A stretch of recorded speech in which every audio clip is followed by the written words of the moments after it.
Part 1. Chapter 1. Of Understanding. It is not with any pretension to special knowledge of my subject that I set out to write down what I know about children. I have no special means of knowing anything.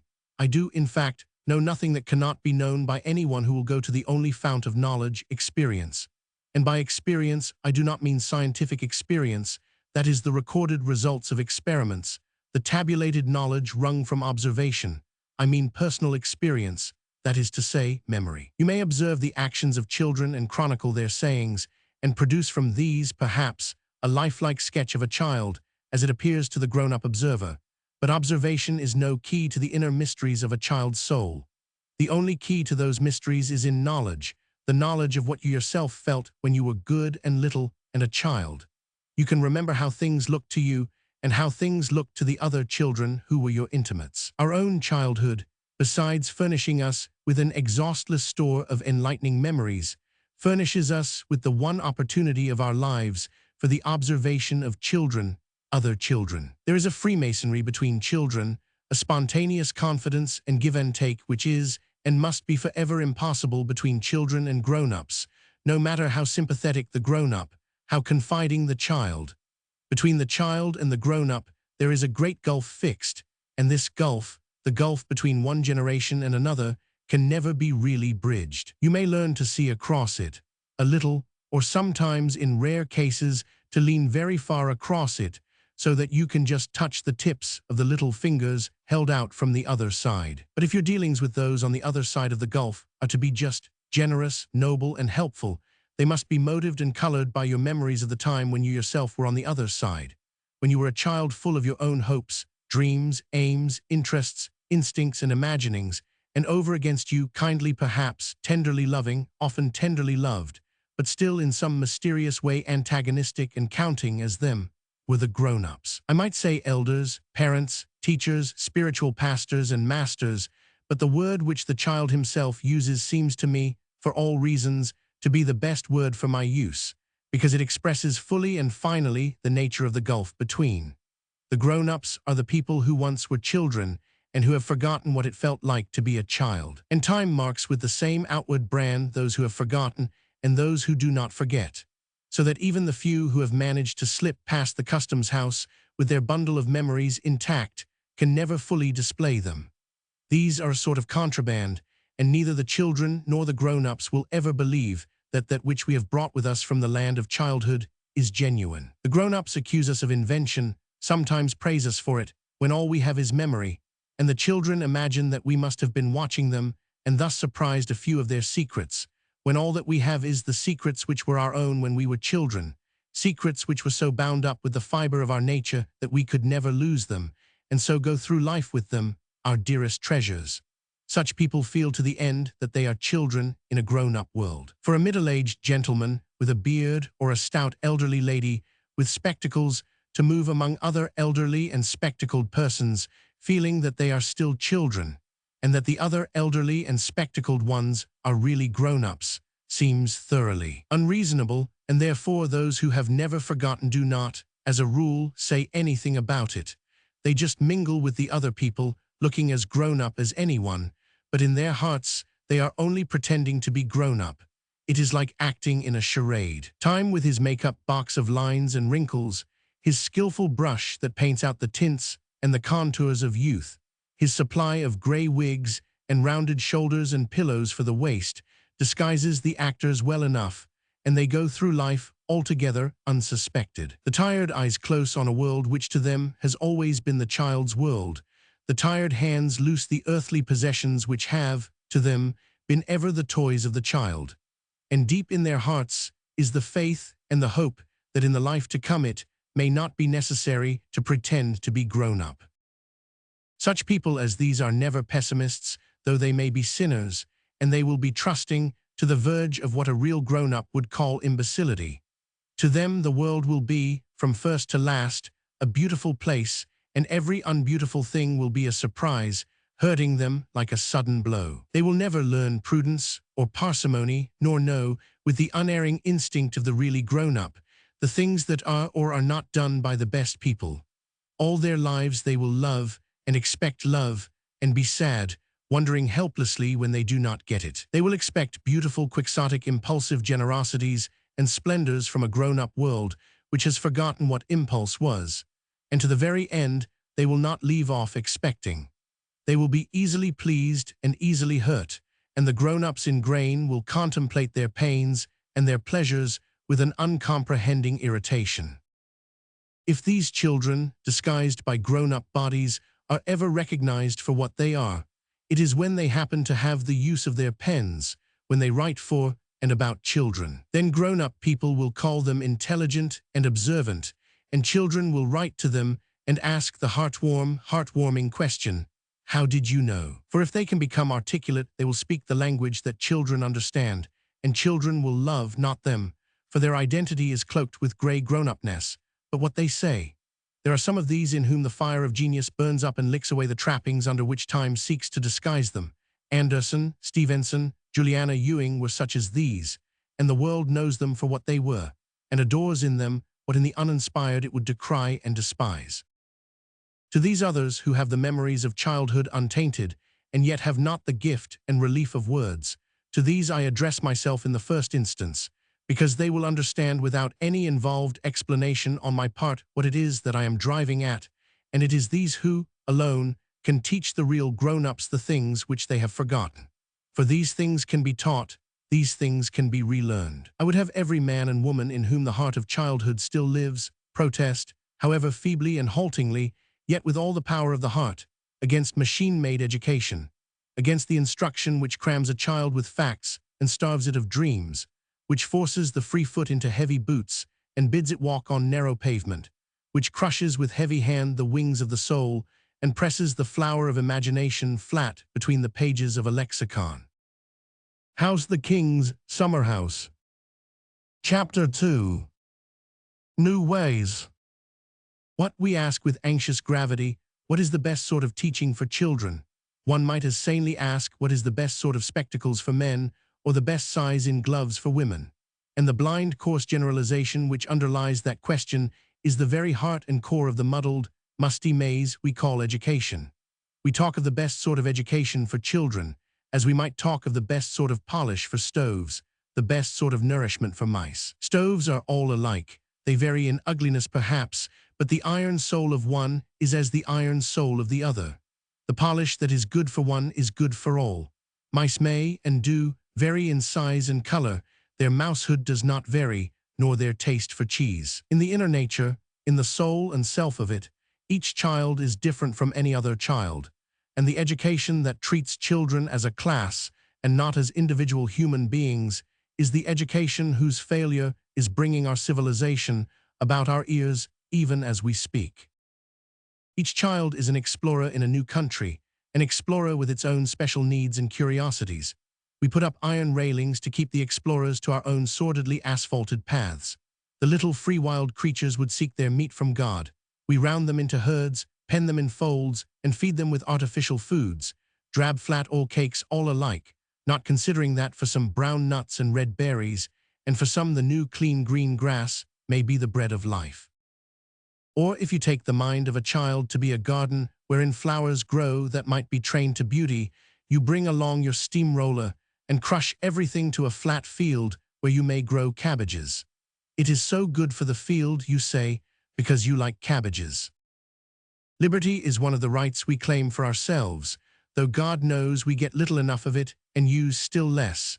And liberty is one of the rights that a child above all needs, every possible liberty of thought, of word, of deed. The old systems of education seem to have found it good to coerce a child for the simple sake of coercion, to make it do what the master chose, to make it leave undone those things which it wished to do, and to do those things which it did not wish to do, nay, more, wished violently and conclusively not to do. To force the choice of the teacher on the child, to override the timid natural impulses of the child with the hard hoofs of the teacher's individuality, to crush out all initiative, to force the young supple mind into a mold, to lop the budding branches, nip off the sensitive seeking tendrils, to batter down the child's will by the brute force of the grown-up will, to break the child's spirit.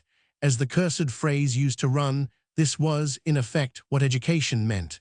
There was a picture in Punch, I remember. At least I have forgotten the picture, but I remember the legend. Sissy, go and see what Bobby's doing and tell him not to. It did not much matter what you made a child do, so long as it was something against the grain. He was to learn, not what he with his wonderful new curiosities and aptitudes longed to learn, but what you wished to teach, you with your dulled senses, dulled in the same bitter school as that in which he was now a sad learner. Table not much higher than the table.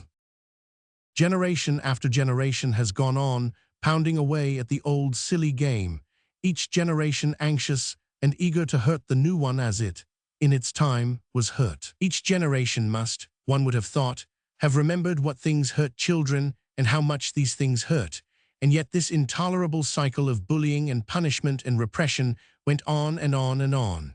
Children were bullied and broken, and grew up to bully and break in their turn. It must be that this was because the grown-ups did not remember. Those who have the care of children, who work for them, who teach them, should be those who do remember, those who have not forgotten what it feels like to be a child, any sort of child. For though children are all different, there is a common measure among them, as there is among men. A law for men cannot be good if it be made, as indeed but too often happens, by those who have forgotten what it used to feel like to be a man. And what sort of poetry do you get from one who has forgotten beauty and sorrow, and the spring, and how it feels to be young and a lover?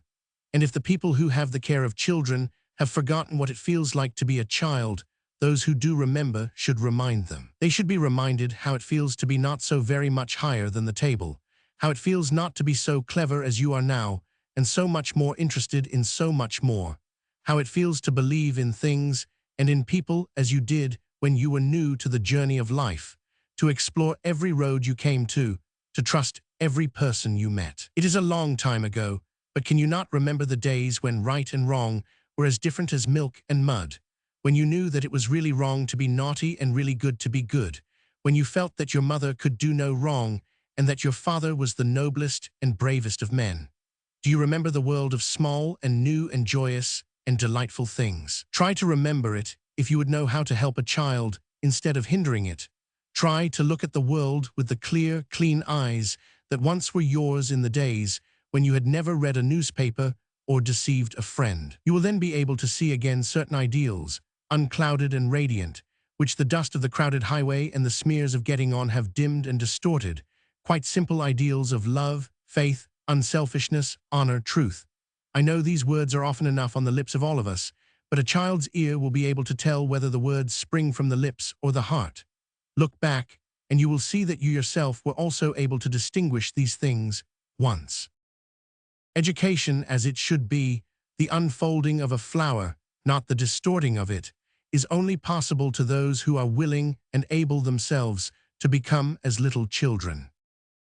It is because certain great spirits have done this and have tried to teach others to do it, that reforms in education have begun to be at least possible. Froebel, Pestalozzi, Signora Montessori, and many a lesser star has shone upon a new path, and public interest has centered more and more on the welfare of the child. Books are written, societies formed, newspapers founded in the interests of the child, and true education becomes a possibility. And well indeed it is for us that this is so. For the education of the last 300 years has led, in all things vital and spiritual, downhill all the way. We have gone on frustrating natural human intelligences and emotions, inculcating false doctrines, and choking with incoherent facts the souls which ask to be fed with dreams come true, till now our civilization is a thing we cannot look at without a mental and moral nausea.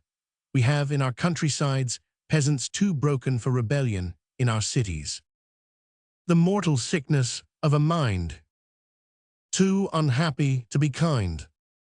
If ever we are to be able to look ourselves and each other in the face again, it will be because a new generation has arisen in whose ears the voice of God and his angels has not ceased to sound.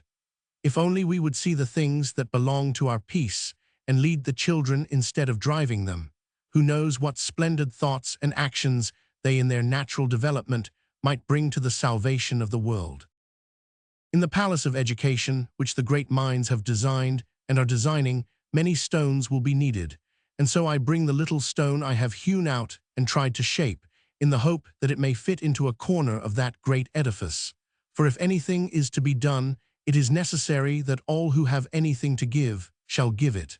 As Francis Bacon said, nothing can so much conduce to the drawing down, as it were, from heaven a whole shower of new and profitable inventions, as this, that the experiments of many may come to the knowledge of one man, or some few, who by mutual conference may whet and sharpen one another, so that by this arts may flourish, and as it were by a commixture and communication of rays, inflame one another. This sagacity by literate experience may in the mean project and scatter for the benefit of man many rudiments to knowledge which may be had at hand.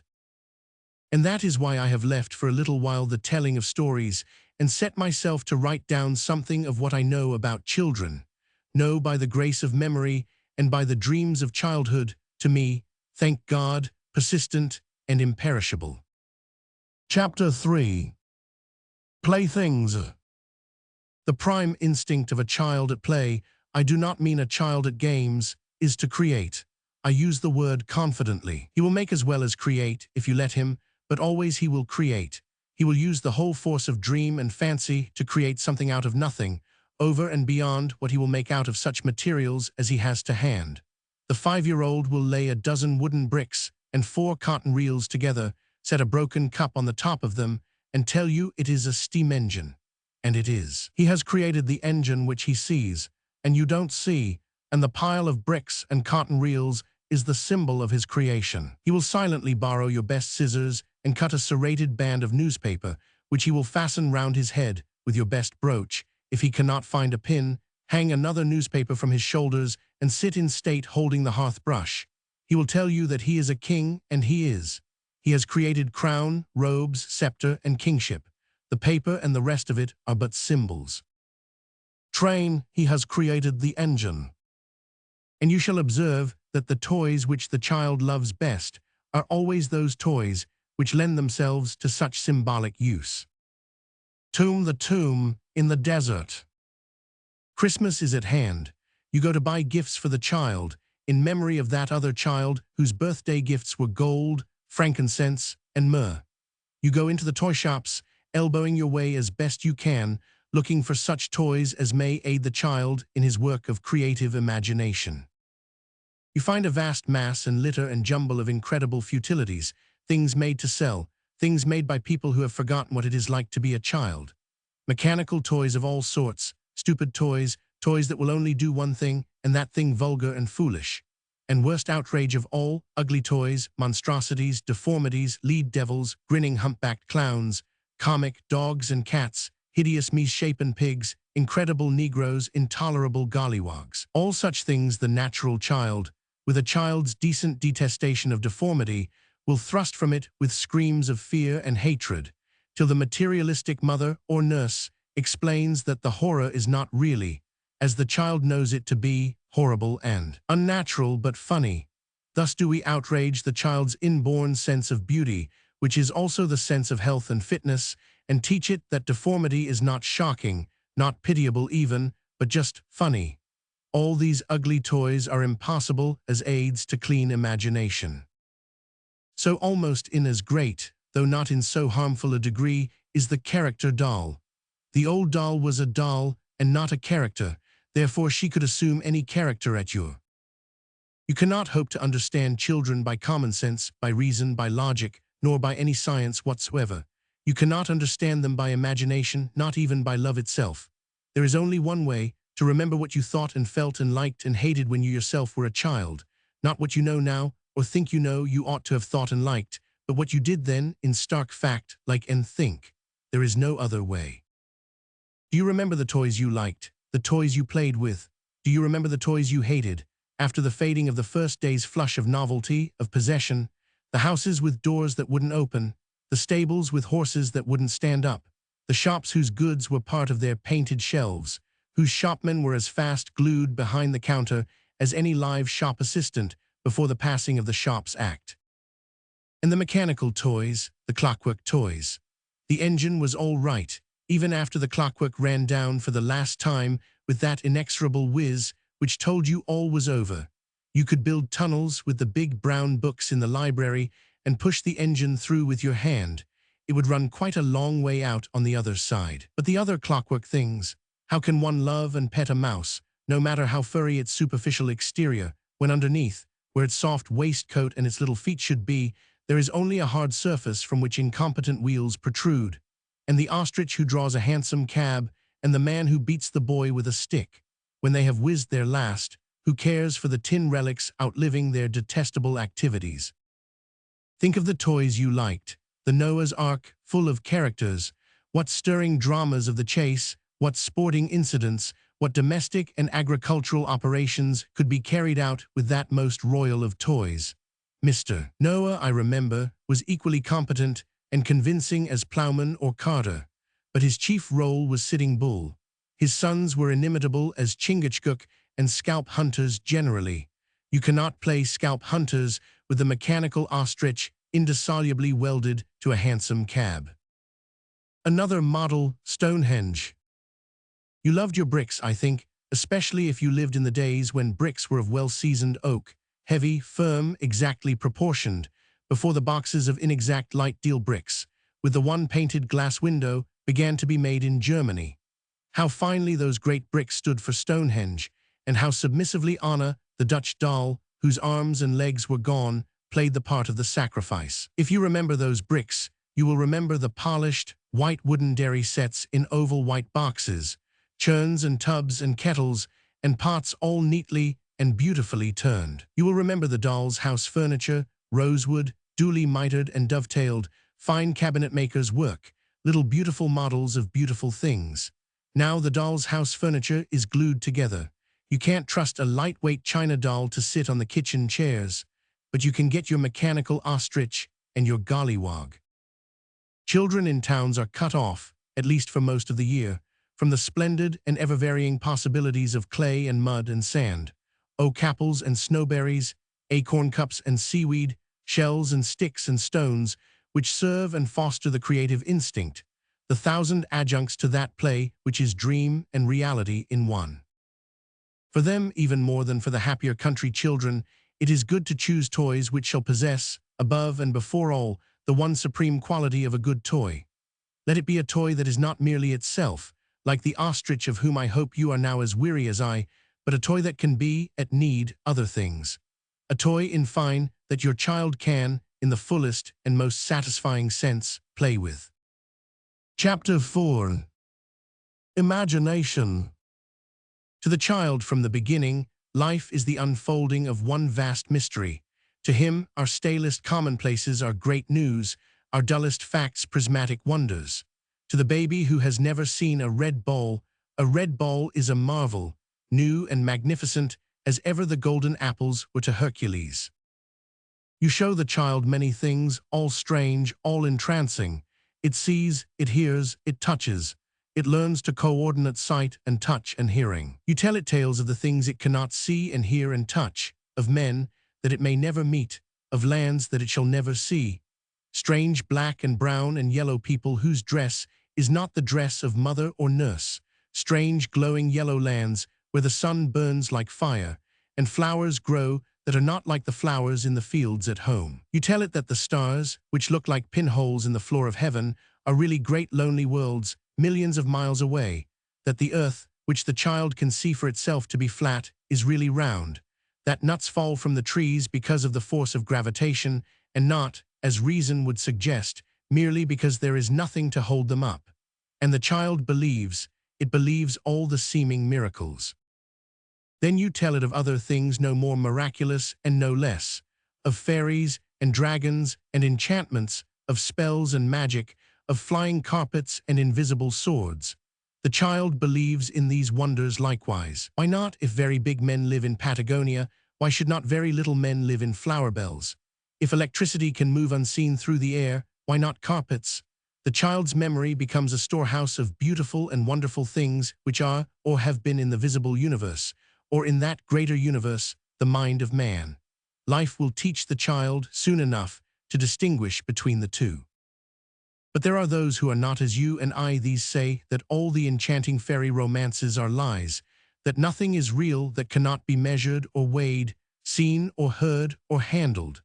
Such make their idols of stocks and stones, and are blind and deaf to the things of the spirit. These hard-fingered materialists crush the beautiful butterfly wings of imagination, insisting that pork and pews and public houses are more real than poetry, that a looking-glass is more real than love, a viper than valor. These gradgrinds give to the children the stones which they call facts, and deny to the little ones the daily bread of dreams. Of the immeasurable value of imagination as a means to the development of the loveliest virtues, to the uprooting of the ugliest and meanest sins, there is here no space to speak, but the gain in sheer happiness is more quickly set forth. Imagination, duly fostered and trained, is to the world of visible wonder and beauty what the inner light is to the Japanese lantern. It transfigures everything into a glory that is only not magic to us, because we know who kindled the inner light, who set up for us the splendid lantern of this world. But Mr. Gradgrind prefers the lantern unlighted. Material facts are good enough for him until it comes to religion. And then, suddenly, the child who has been forbidden to believe in Jack the Giant Killer must believe in Goliath and David. There are no fairies, but you must believe that there are angels. The magic sword and the magic buckler are nonsense, but the child must not have any. Tree man the tree like a man. If I had my way, children should be taught no facts unless they asked for them. Heaven knows they ask questions enough. They should just be taught the old wonder stories and learn their facts through these. Who wants to know about pumpkins until he has heard Cinderella? Why not tell the miracle of Jonah first, and let the child ask about the natural history of the whale afterwards, if he cares to hear it? And one of the greatest helps to a small, inexperienced traveler in this sometimes dusty way is the likeness of things to each other. Your piece of thick bread and butter is a little stale, perhaps, and bores you, but when you see that your first 3 bites have shaped it to the likeness of a bear or a beaver, dull tea time becomes interesting at once.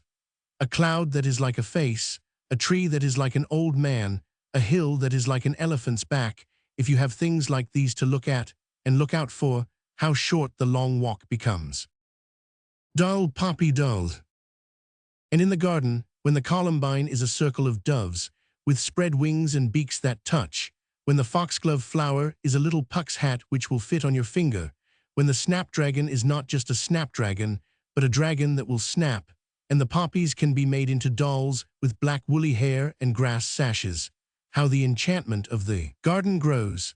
The child will be all the more ready to hear about the seed vessels of the columbine when he has seen the doves, and the pollen of the poppy will have a double interest for her who has played with the woolly-haired dolls. Imagination gives to the child a world transfigured. Let us leave it that radiant mystery for the little time that is granted. Flowers, doves, and dragon. I know a child whose parents are sad because she does not love arithmetic and history, but rather the beautiful dreams which the Gradgrinds call nonsense. Here are the verses I wrote for that child. For Dolly, who does not learn her lessons. You see the fairies dancing in the fountain, laughing, leaping, sparkling with the spray. You see the gnomes at work beneath the mountain, make gold and silver and diamonds every day.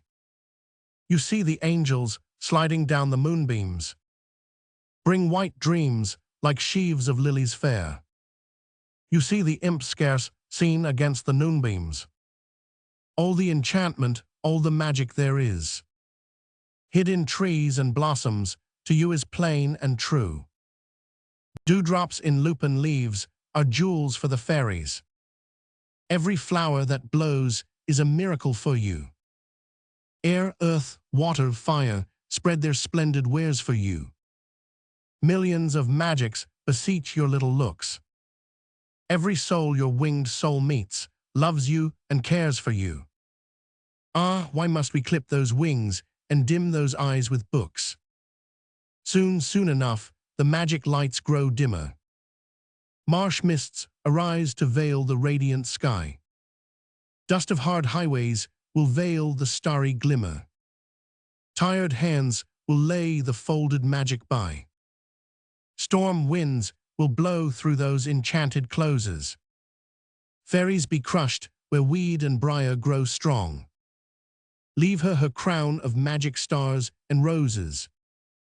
Leave her her kingdom, she will not keep it long. Tower, the astrologer's tower. Chapter 5. Of taking root. When the history of our time comes to be written, it may be that the historian, remarking our many faults and weaknesses, and seeking to find a reason for them, speculating on our civilization as we now speculate on the civilizations of Rome and Egypt, will come to see that the poor blossoms of civic virtue which we put forth owe their meagerness and deformity to the fact that our lives are no longer permitted to take root in material possessions. Material possessions, indeed, we have, too much of them and too many of them, but they are rather a dust that overlays the leaves of life than a soil in which the roots of life can grow. A certain solidness of character, a certain quiet force and confidence grow up naturally in the man who lives all his life in one house, grows all the flowers of his life in one garden.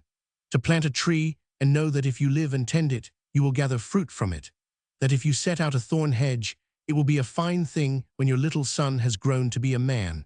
These are pleasures which none but the very rich can now know. And the rich who might enjoy these pleasures prefer to run about the country in motor cars. That is why, for ordinary people, the word neighbor is ceasing to have any meaning. The man who occupies the villa partially detached from your own is not your neighbor. He only moved in a month or so ago, and you yourself will probably not be there next year. A house now is a thing to live in, not to love, and a neighbor a person to criticize, but not to befriend. Model the silver towers. When people's lives were rooted in their houses and their gardens, they were also rooted in their other possessions. And these possessions were thoughtfully chosen and carefully tended. You bought furniture to live with, and for your children to live with after you. You became familiar with it. It was adorned with memories, brightened with hopes. It, like your house and your garden, assumed then a warm friendliness of intimate individuality. In those days, if you wanted to be smart, you bought a new carpet and curtains. Now you refurnish the drawing room. If you have to move house, as you often do, it seems cheaper to sell most of your furniture and buy other than it is to remove it, especially if the moving is caused by a rise of fortune. I do not attempt to explain it, but there is a certain quality in men who have taken root, who have lived with the same furniture, the same house, the same friends for many years. Furniture, to live with. In the same way, I take it that a constant succession of new clothes is irritating and unsettling, especially to women. It fritters away the attention and exacerbates their natural frivolity. In other days, when clothes were expensive, women bought few clothes, but those clothes were meant to last, and they did last. A silk dress often outlived the natural life of its first wearer. The knowledge that the question of dress will not be one to be almost weakly settled tends to calm the nerves and consolidate the character. Clothes are very cheap now, therefore women buy many new dresses and throw the shoddy things away when, as they soon do, they grow shabby. Men are far more sensible. Every man knows the appeal of an old coat. So long as women are insensible to the appeal of an old gown, they need never hope to be considered, in stability of character, the equals of men. The passion for ornaments, not ornament, is another of the unsettling factors in an unsettling age. The very existence of the fancy shop is not only a menace to, but an attack on the quiet dignity in the home. The hundreds of ugly, twisted, bizarre fancy articles which replace the old few serious ornaments are all so many tokens of the spirit of unrest which is born of, and in turn bears, our modern civilization. It is not, alas, presently possible for us as a nation to return to that calmer, more dignified state when the lives of men were rooted in their individual possessions, possessions adorned with memories of the past and cherished as legacies to the future. But I wish I could persuade women to buy good gowns and grow fond of them, to buy good chairs and tables, and to refrain from the orgy of the fancy shop. So much of life, of thought, of energy, of temper is taken up with the continual change of dress, house, furniture, ornaments.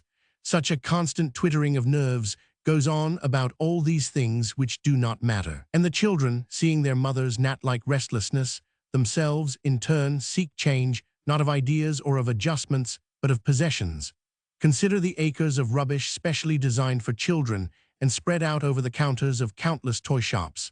trivial, unsatisfying things, the fruit of a perverse and intense commercial ingenuity, things made to sell and not to use.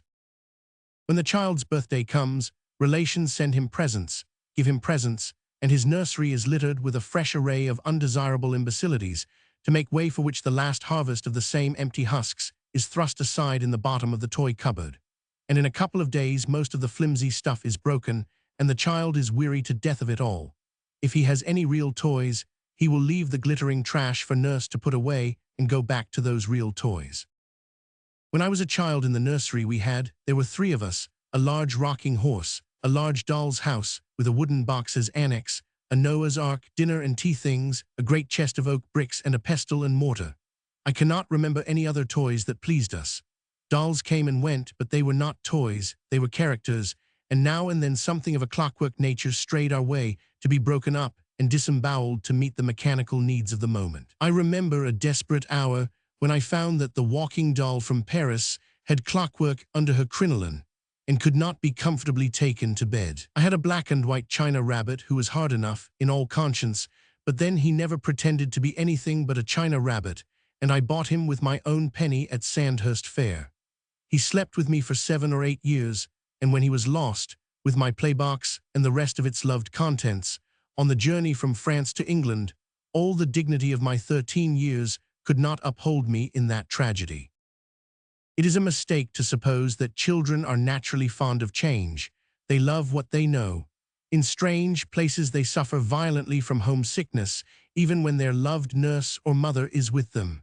They want to get back to the house they know, the toys they know, the books they know. And the loves of children for their toys, especially the ones they take to bed with them, should be scrupulously respected. Children nowadays have insanitary, dusty teddy bears. I had a rag doll, but she was stuffed with hair and was washed once a fortnight, after which nurse put in her features again with a quill pen and consoled me for any change in her expression by explaining that she was growing up. My little son had a soapstone mouse and has it still. The fewer toys a child has, the more he will value them, and it is important that a child should value his toys if he is to begin to get out of them their full value. If his choice of objects be limited, he will use his imagination and ingenuity in making the objects available serve the purposes of such plays as he has in hand. Also, it is well to remember that the supplementing of a child's own toys by other things, lent for a time, has considerable educational value. The child will learn quite easily that the difference between his and yours is not a difference between the attainable and the unattainable, but between the constant possession and the occasional possession. He will also learn to take care of the things which are lent to him, and if he sees that you respect his possessions, will respect yours all the more in that some of them are, now and then, for a time, and in a sense, his. Model the turquoise temple. The generosity of aunts, uncles, and relations generally should be kindly, but firmly turned into useful channels. The purchase of fancy things should be sternly discouraged. With the rocking horse, the bricks, the doll's house, the cart or wheelbarrow, the tea and dinner set, the Noah's Ark and the puzzle maps, the nursery will be rudimentarily equipped. The supplementary equipment can be added as it is needed, not by the sporadic outbursts of unclish extravagance, but by well-considered and slow degrees, and by means in which the child participates. For we must never forget that the child loves, both in imagination and in fact, to create. All his dreams, his innocent pretendings and make-believes will help his nature to unfold, and his hands in their clumsy efforts will help the dreams, which in turn will help the little hands.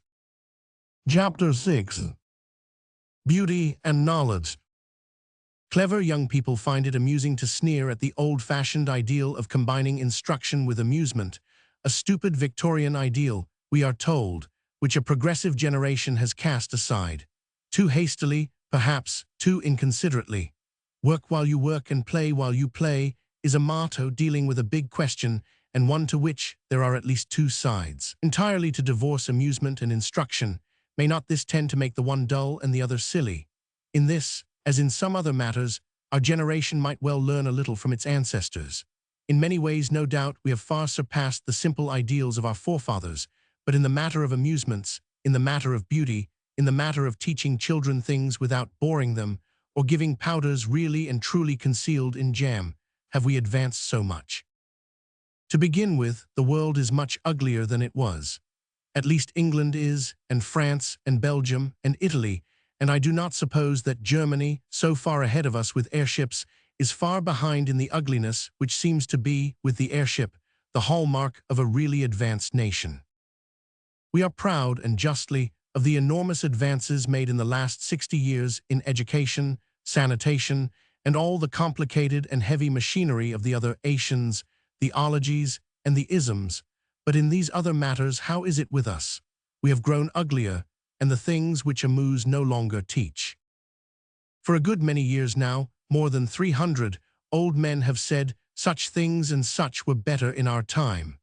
And always the young have disbelieved the saying, which in due course came from their own lips. Has it ever occurred to anyone that the reason why old people say this is quite the simplest of all reasons? They say it because it is true, and true in our land in quite a special manner. The chariot wheels of advancing civilization must always furrow some green fields, grind some fair flowers in the dust. But the chariot wheels in which civilization today advances grows less and less like a chariot and more like a steamroller, and unless we steer better, there will very soon be few flowers left to us. Those of us who have reached middle age already see that the old men spoke truly. Things are not what they were. Without dealing with frauds and adulterations and shoddy of all sorts, we can see that things are not so good as they were, nor yet so beautiful. And I do not think that this means just that we are growing old, and that the fingers of time have rubbed the bloom from the fruit of life. Because those things which must be now as they used to be, trees, leaves, rivers, and the laughter of little children, flowers, the sea at those points where piers are impracticable, and mountains, the ones stony and steep enough to resist the jerry builder and the funicular railway, still hold all, and more than all, their old magic and delight. It seems that it is not only that the ugly and unmeaning things have grown, like a filthy fungus, over the sheer beauty of the world, but that the things that people mean to be beautiful are not beautiful, and the things they mean to be interesting lack interest. And the disease is universal. It attacks new things as well as old. The cinematographs, even newest of the new, as things went in the old world, already the canker has eaten them up. In the first year of picture palaces, we all crowded to see beautiful pictures of beautiful places. Niagara, the Zambesi Falls, the Grand Canyon. The comic pieces were perhaps French, but they were certainly funny. Also, we saw the way the world lived, when it was the other side of the world. Elephants a-piling teak, naked savages, or as near naked as don't matter, moving in ceremonial dance before the idols that were the gods of their deep, dangerous faith. Dramas of love and death, and pity and poverty. Quite often in the early days, the cinematograph tale was of some workman driven by want to the theft of a loaf. It is true that the story generally ended in his conviction and the adoption of his charming baby girl by the wife of the judged instruction, but all the same people saw someone poor and sad and tempted, and were sorry and sad for his sake. Also we had tales of Indians with men that rode amming, and horses that one longed to bestride. Such beauties they were, all fire and delicate strong temperament. War dramas too there were, where the hero left his sweetheart and turned coward perhaps, redeeming himself with magnificent completeness in the splendid debacle of a forlorn hope. That is all over. Already the sordid, heavy hand that smears commercial commonplace on all the bright facets of romance has obscured the vivid possibilities of the cinematograph. We have now for fun the elaborate hurting of one American person by another American person. For scenery, American flatiron buildings. For romance, the incredibly unimportant emotions of fleshy American actresses and actors. There are two girls, good and bad, two men, bad and good. In the end, the good man gets the good girl, which is, of course, as it should be, or would be if we could believe in any moral quality in these fat-faced impersonators. You don't care a bit who wins, but nonetheless, the four of them mouth and mop and mow and make faces at you through 5 interminable acts, and when the good young man marries the good young woman in a parlor grossly furnished according to American ideals, you feel that both of them are well punished for their unpardonable existence. All real and delicate romance has, we observe, been wiped out by the cinematograph. model the hall of pearl and red. It has long been the fashion to sneer at the Crystal Palace, and indeed the poor dear has gone from bad to worse. There are exhibitions there all exactly like all other exhibitions. Switchbacks, Montagnes Russes, silhouettes, tumble-scumbles, weary waves, threepenny thrills, where you hustle against strangers and shriek at the impact. But once the Crystal Palace was otherwise. In the Victorian days we sneer at, when our fathers could not see that there was any quarrel between knowledge and beauty, both of whom they loved, they built the Crystal Palace as a temple vowed to these twin deities of their worship. Think what the Crystal Palace was then. Think what its authors intended it to be. Think what, for a little time, it was. A place of beauty, a place where beauty and knowledge went hand in hand. It is quite true that a Brobdingnagian conservatory does not seem so beautiful to us as it did to the Prince Consort and Sir Joseph Paxton. It is true that even in the palmiest days of the Crystal Palace you barked your shins over iron girders, painted a light blue, my memory assures me, and that the boards of the flooring were so far apart that you could lose, down the cracks of them, not only your weekly sixpence or your birthday shilling, but even the sudden unexpected cartwheel, do they still call a crown that, contributed by an uncle almost more than human. It is true that the gravel of the paths in the grounds. Think of the imagination, the feeling for romance that went to the furnishing of the old Crystal Palace. There was a lake in the grounds of Penge Park. How would our 20th century entrepreneurs deal with a lake? We need not pause to invent an answer. We know it would be something new and nasty. How did these despised mid-Victorians deal with it? They set up, amid the rocks and reeds and trees of the island in that lake, life-sized images of the wonders of a dead world. On a great stone crouched a pterodactyl, his vast wings spread for flight. A mammoth sloth embraced a tree, and I give you my word that when you came on him from behind, you, in your 6 years, could hardly believe that he was not real, that he would not presently leave the tree and turn his attention to your bloused and belted self. Little boys wore caps with peaks then, and blouses with embroidered collars. Convinced at last by the cold feel of his flank to your fat little hand that he was but stone, you kept none the less a memory of him that would last your life and make his name, when you met it in a book, as thrilling as the name of a friend in the list of birthday honors. There was an ichthyosaurus too, and another chap whose name I forget, but he had a scalloped crest all down his back to the end of his tail. And the dinosaurus. He had a round hole in his antediluvian stomach, and with a brother, his own turn to come next, as in honor bound, to give you a leg up, you could explore the roomy interior of the dinosaur with feelings hardly to be surpassed by those of bandits in a cave. It is almost impossible to overestimate the dinosaurus as an educational influence. On your way back to the palace itself, you passed water temples surrounded by pools where water lilies grew. Afterwards, when you read of tanks and lotuses and India, you knew what to think. There were sphinxes, the correct plural was told you by ants, and you rejected it on the terrace, and within, more smooth water with marble at the edge and more lilies, and goldfish, palms and ferns, and humming pervasive music from the organ. There were groves or shrubberies. You entered them a-tremble with a fearful joy. You knew that round the next corner or the next would be black and brown and yellow men. Savages, with their huts and their wives and their weapons, their looking-glass spools and their reed tunics, so near you that it was only a step across a little barrier, and you could pretend that you also were a black, a brown, or a yellow person, and not a little English child in a tunic, belt, and peaked cap. You never took the step, but none the less those savages were your foes and your friends, and when you met them in your geography, you thrilled to the encounter.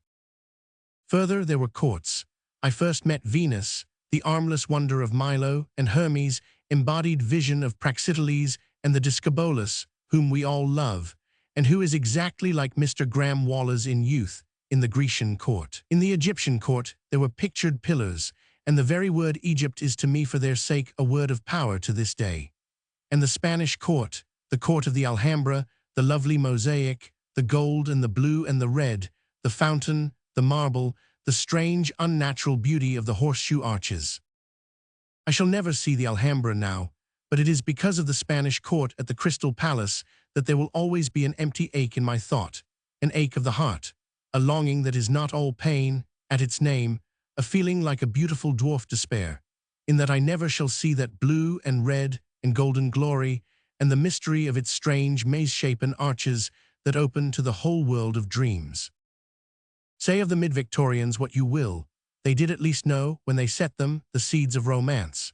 Think of Euston Station, those glorious pillars, the magnificent dream of an Egyptian building to loom through the Egyptian darkness of London's fogs. And the architecture of Egypt was too expensive, and Euston remains a magnificent memorial, the child of genius stunted by finance. There was Madame Tussauds too, a close link with the French Revolution, the waxen heads of kings and democrats, the very guillotine itself.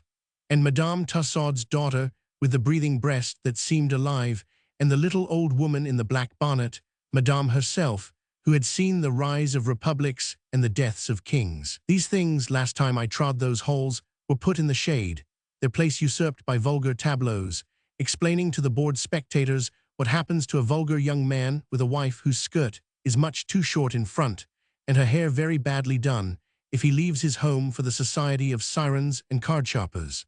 The tableaus were cheap and nasty, and taught one nothing that one could not learn from the police news. Model a Chinese temple. Once there were nightingales that sang in the gardens on Lompit Hill. Now it is all villas. Once the hilly fields were hilly fields where the children played, and there were primroses. Once the road from Eltham to Woolwich was a grassy lane with hedges and big trees in the hedges, and wild pinks and Bethlehem stars, and ragged robin and campion.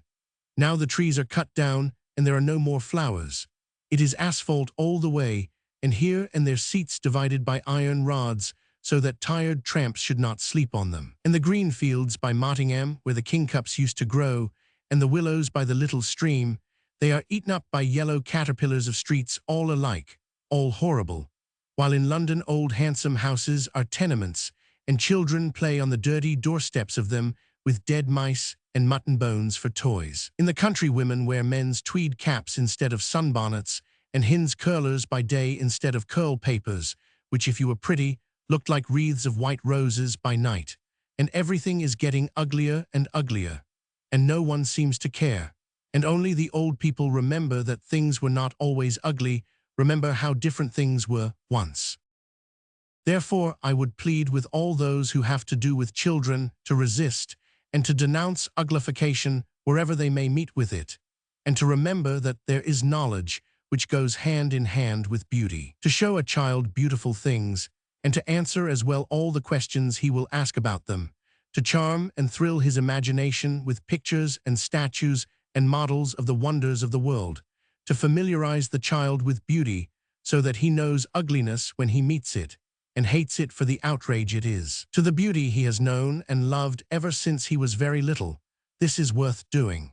If we would make beauty the dear rule of a man's life, and ugliness the hated exception, we should make beauty as familiar to the child as the air he breathes, and if we associate knowledge with beauty, the child will love them both. Chapter 7. Of Building and Other Matters. A moment of rapturous anticipation lights life when the kind aunt or uncle has given the bricks, when the flat, sliding lid has been slipped back, and the smooth wooden cubes and oblongs have tumbled resoundingly on table or floor.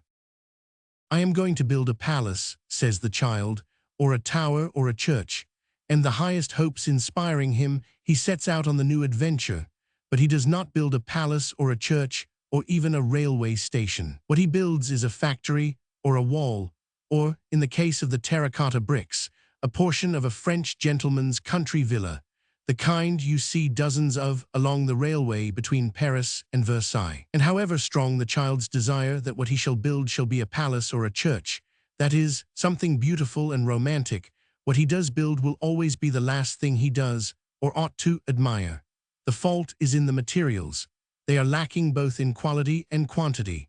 No box of bricks that can at present be bought for money will build anything that can satisfy an imaginative child. An ordinary box of bricks, a really handsome one, measures, say, 12 by 8 by 2 in. If anything admirable is to be built from this amount of material, the material ought to be presented in very small cubes, oblongs and arches, say 1 in by 2 in, for the largest bricks, and going down to 1/4 by 1/4 by 1/4 in. Given these proportions, a really pretty though undistinguished building might result. But in the box of bricks 12 by 8 by 2 in, the smallest cube measures 3/4 in, and the largest brick 9 by 3/4 by 3/4 in. These long slabs of surface cannot be broken and disguised in such small buildings as the only ones which the materials are enough to build. Hence, the deadly monotony of facade, broken only by the 3 or, in the case of the really handsome box, 5 arches, and suggesting nothing so much as a works or a workhouse. Tower, the square tower. In the bricks themselves there is not enough variety. The stone bricks, it is true, have broken out into a variety of ugly shapes and a blue color with which you can, if you like, build a mansard roof. But a mansard roof in a coarse, ugly blue tint is no thing of beauty. Besides, it needs a solid substructure to support it, and if you make your building solid, every brick in your box will be used up, and all you will have to show for it will be a partially built wing of a peculiarly undesirable villa residence, replete with every modern inconvenience. Nor must it be supposed that the difficulty can be met by adding more and more boxes of bricks. Add them by all means, and the result will be a larger and probably an uglier factory or a completed, and therefore more completely hideous, villa. Unless you are a millionaire and have a toy cupboard as big as a pantechnicon, you will never have enough bricks to build up the solid masses which rest the eye and give solidity and dignity to architecture. Among such solid masses, steps are not the least important.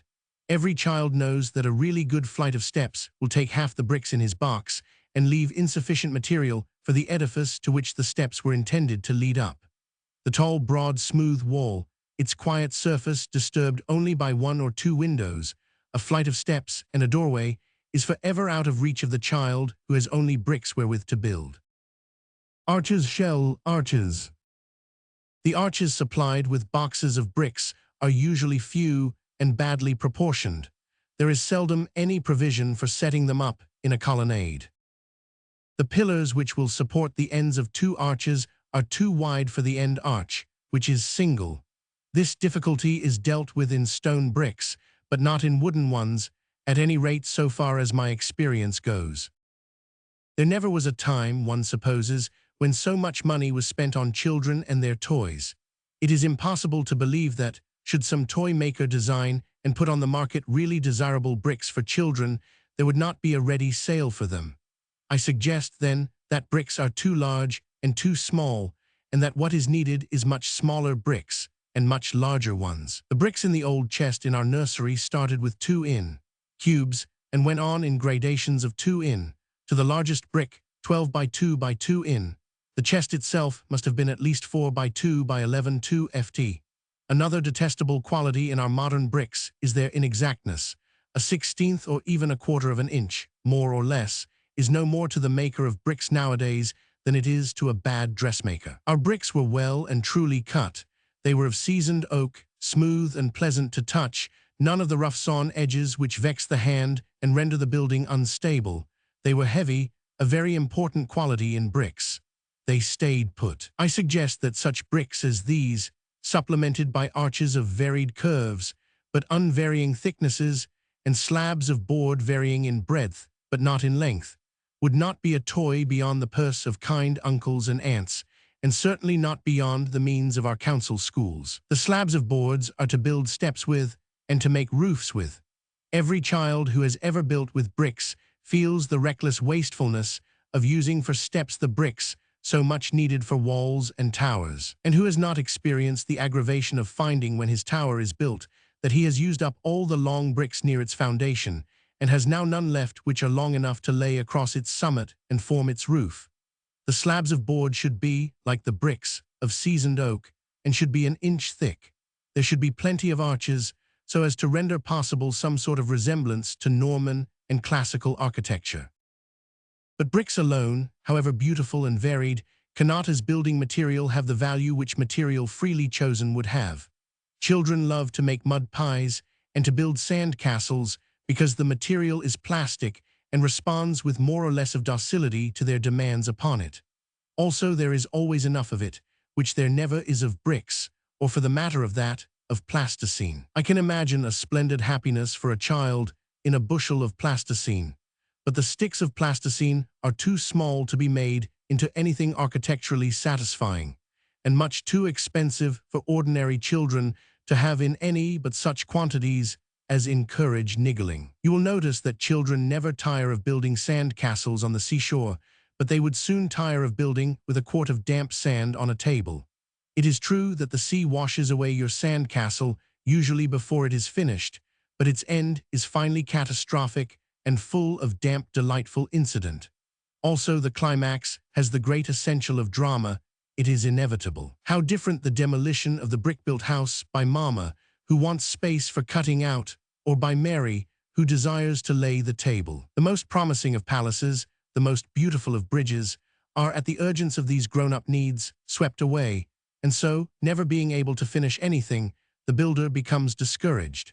Perhaps he takes to the floor as an eligible building site, only to find his buildings exposed to the tempestuous petticoat of Mary or the carelessly stepping high-heeled shoes of Mama. The same thing happens with a doll's school or a doll's dinner party or any game requiring pageantry of any sort, so that little girls who would like their dolls to be actors in some scene of magnificence find no safe place for the actors save in their arms, and nurse, with enforced premature maternal fussings, the doll who, in happier circumstances, might be a druid or a martyr, or Francis I at the Field of the Cloth of Gold. It is better to the child's mind that the cherished doll should safely be baby forever than that it should be Francis I and get walked on. In any house where space makes such a thing possible, a table might be set aside for children, to be their very own, a table on which neither food nor millinery should ever trespass. Of course, it is needful that toys and pseudo-toys should be put away daily, but it is not necessary that they should all be put away. Those which are being used in some splendid half-developed scheme might surely be allowed to stay where they are, so that it may be possible to go on with the game next day. A truce might be called of that ruthless tidying up which, every day, destroys the new idea, and compels the child each day to produce a new scheme, instead of allowing it to work on yesterday's, and bring it to something a little nearer the perfection which it touched when the child's mind first conceived it. But it may be urged, children leave everything half-finished and go off to something else. Of course they do, but clear away the half-finished thing, and you will find when they come back from the butterfly flight after some other interest, that they will not be pleased with you. "I've put all your bricks nicely away," you say proudly, and Tommy will say bother, in his heart, even if his lips are sufficiently trained to avoid that expletive and to substitute, "I do wish you hadn't, I wanted to finish building my tower." You see, one thing leads to another. It isn't that children are any more bird-witted than we are. It is that they have not yet learned to restrain the thousand curiosities, desires, and creative impulses proper to their age. You, of course, if you desired to set up a tableau of the Field of the Cloth of Gold, would sit down with a bit of pencil and the back of an envelope, and jot down all the properties required for staging the scene. But the child who has had the field in history, and whose imagination has been stirred by the name of it, a thing that will happen under the stupidest of teachers, sets up Henry and Francis in paper crowns, and only then begins to see that tents and banners and cloth of gold are lacking. Perhaps he goes off to the village shop to get flags, perhaps to your handkerchief case for tent cloth, perhaps to the meadow beyond the orchard to gather buttercups.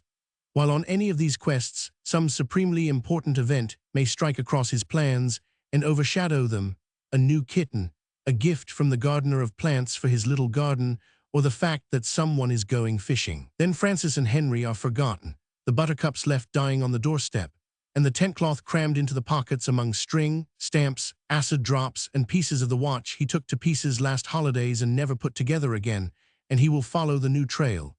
But he will come back to the Field of the Cloth of Gold, and if you have tidied up the kings and put their crowns in the waste-paper basket, the child will be disappointed and worried, his imagination checked and his scheme baffled. Tens handkerchief tens. His annexation of your handkerchiefs will not occur if you have accustomed him to come to you or to his nurse for the means to his small ends. But if there is no one to whom he can apply for help, you will find that he will not stick at the sacred threshold of your handkerchief case. The tents of the Field of the Cloth of Gold will be far more important to him than the inviolability of that scented treasure house, unless, of course, you happen to have explained to him exactly how much you dislike that your handkerchiefs should keep the sort of company they meet with in his pockets. Then, if he loves you and has found you reasonable, he will refrain while wondering at your prejudices. But he will, or ought to, find some other material for tents, letter paper perhaps. Letter paper makes quite good tents, though not nearly so good, of course, as handkerchiefs folded diagonally, supported by a central pole, say a penholder, and fastened down at the tucked-in corners with pins or rose thorns. You can explain to him that rose thorns hurt handkerchiefs, but you will not punish him if this has not occurred to him. And this brings one to the question of crime and punishment of Chapter 8. The Moral Code. In attempting to explain and enforce a moral code, the first and most essential need is to formulate definitely to oneself the code which one proposes to enforce and to explain.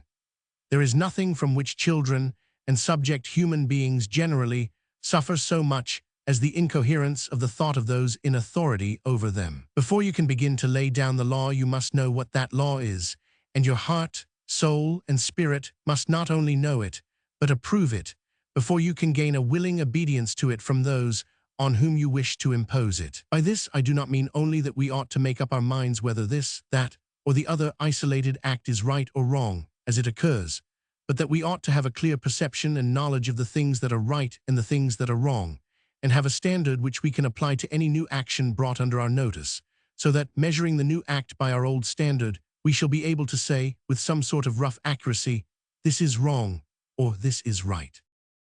And the standard of expediency is not a good one for this purpose, nor is the standard of custom, nor yet the standard of gentility or the standard of success in life.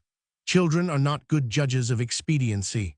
The law of mere custom will not be strong enough to bind them when desire calls with enchanting voice to forbidden things. Gentility and the gospel of getting on will leave them cold. You may at first deal merely with a succession of unrelated particulars, saying, this is right, this is wrong, beating down the children's questionings by your mere ips dixit, but a time will come when it will not be enough, in answer to their why is it wrong, why is it right, to answer because I say so.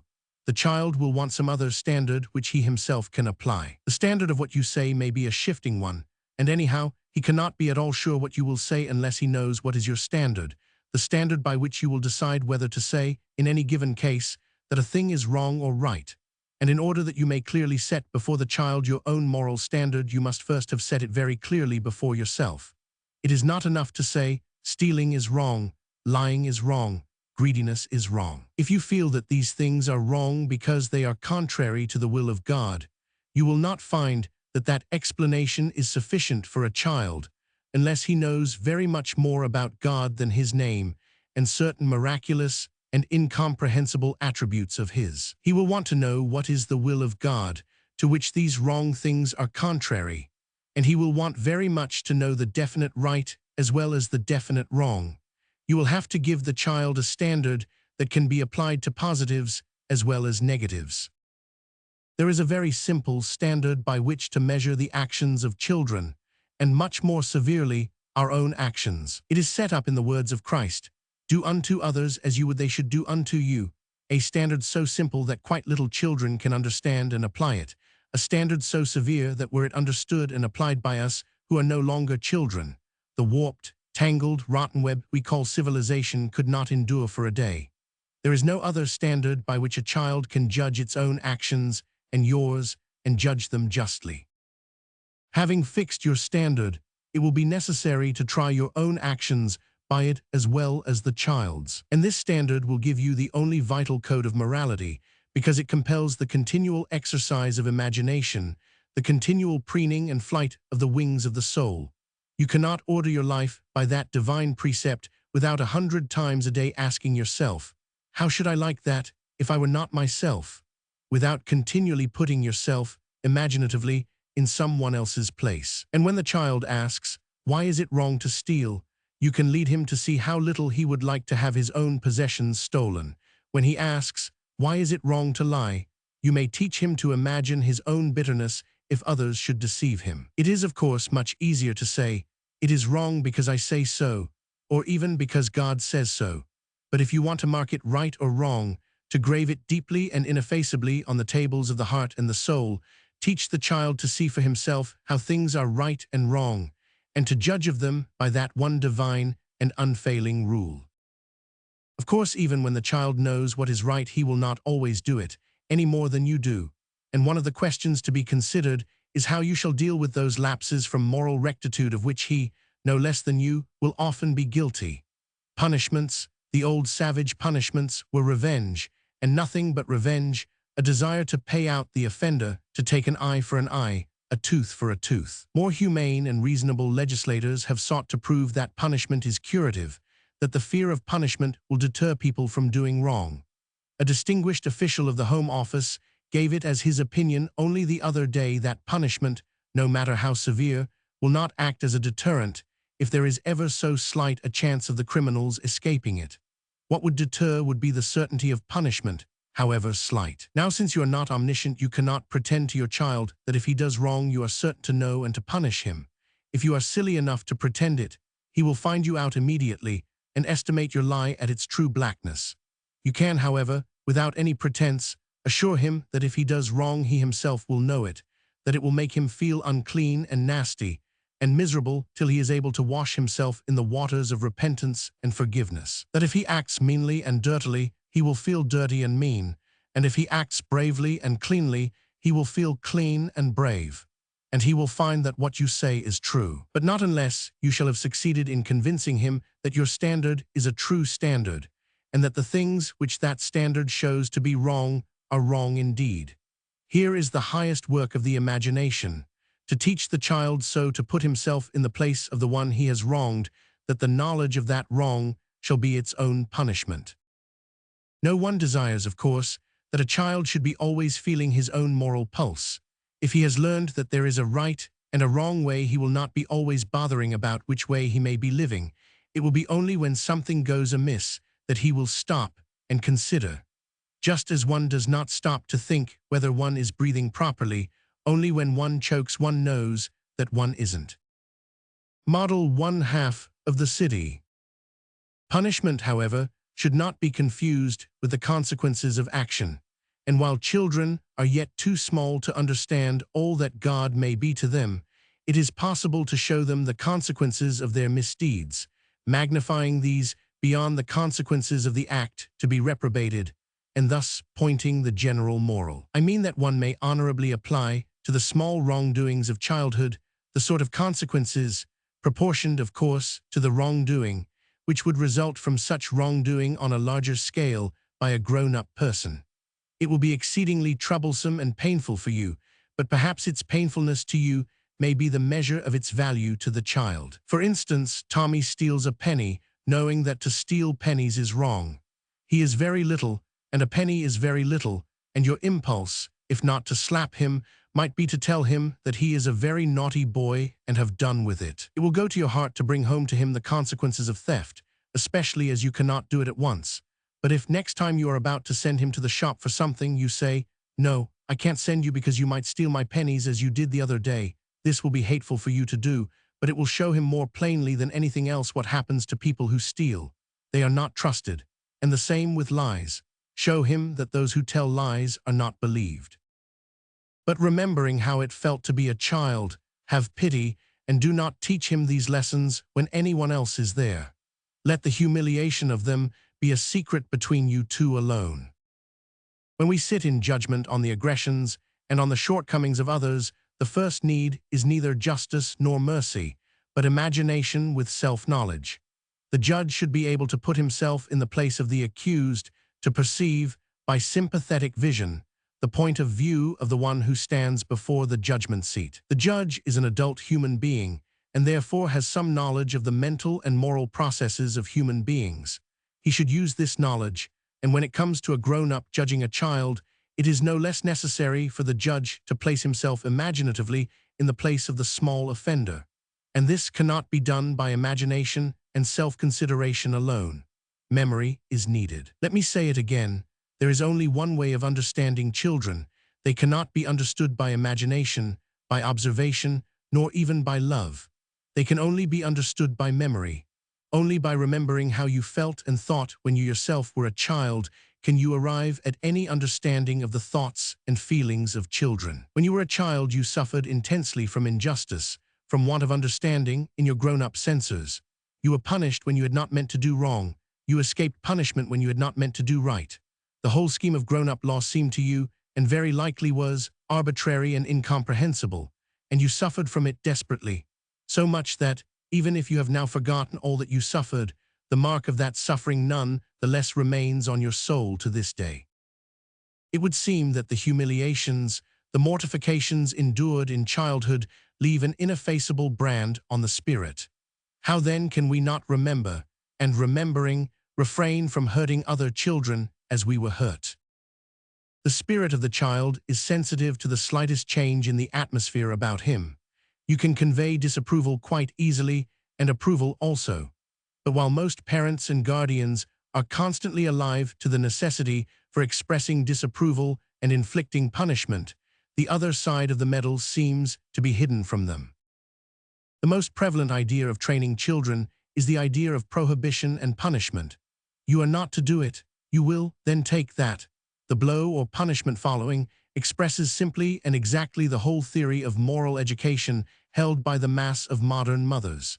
The vast mistake, both in the education of children and government of nations, is the heavy stress laid on the negative virtues. Also the fact that punishment follows on the failure not to do certain things, whereas no commensurate reward is offered even for success in not doing, let alone for success in active and honorable well-doing. The reward of negative virtue is negative also, and consists simply in non-punishment. The rewards of active virtue are, in the world of men, money and praise. But there are deeds for which money cannot pay, and sometimes these are rewarded by medals and paragraphs in the newspapers, not at all the same thing as being rewarded by the praise of your fellow men. Now children, like all sane human beings, love praise. They love it more keenly perhaps than other human beings, because their natural craving for it has not been overlaid with false modesties and shames. They have not learned that praise to the face is open disgrace. On the contrary, praise to the face seems to them natural, right, and altogether desirable. See that they get it. Do you remember when you were little how you struggled to exercise some tiresome negative virtue, such as not biting your nails, not teasing the cat, not executing, with your school boots, that heavy shuffling movement, so simply relieving to you, so mysteriously annoying to the grown-ups? Can you have forgotten how for ages and ages, 3 or 4 days, even you refrained from drinking water with your mouth full of food, from leaving your handkerchief about in obvious spots natural and convenient, how you sternly denied yourself the pleasure of drawing your hoop stick along the front railings, because, though you enjoyed this musical exercise, others did not. And how all through the interminable period of self-denial, you heartened yourself to these dismal refrainings by the warm, comfortable thought, won't they be pleased? And how they never were. They took it all as a matter of course. To them, because they had forgotten how it felt to be a child, all your heroic sacrifices and renunciations counted as nothing. To them it was natural that a child should keep his fingers out of his mouth, and off the tail of puss, should keep his feet still and his handkerchief in his pocket, should do the suitable things with meat, drink, and hoop sticks. They never noticed, and so they never praised. But when worn out by long abstinence from natural joys, natural relaxations, you broke one of those rules which seemed to you so useless and so arbitrary, then they noticed fast enough. Poor cat, the tail of puss. Can you never remember, they said, just a simple thing like not biting your nails? Bitter aloes following, no doubt. Or I really should have thought, they would say, that considering the number of times I've spoken about it, you would remember not to make that frightful noise, with boots or hoop sticks, or a blade of wet grass, or what not. They did not pause to think, in their earnest grown-up business of bringing the boy up, how many, how very many, and how seemingly silly were the don'ts which you had to remember. But you will not be like that. You will notice and approve, and most needful of all, reward with praise the earnest, difficult refrainings of the child who is trying to please you, who is trying to learn the long table of your commandments, all beginning with "thou shalt not," and to practice them, not because these commandments appeal to him as reasonable or just or useful, but just because he loves you, wants to please you, and deepest need of love wants you to be pleased with him.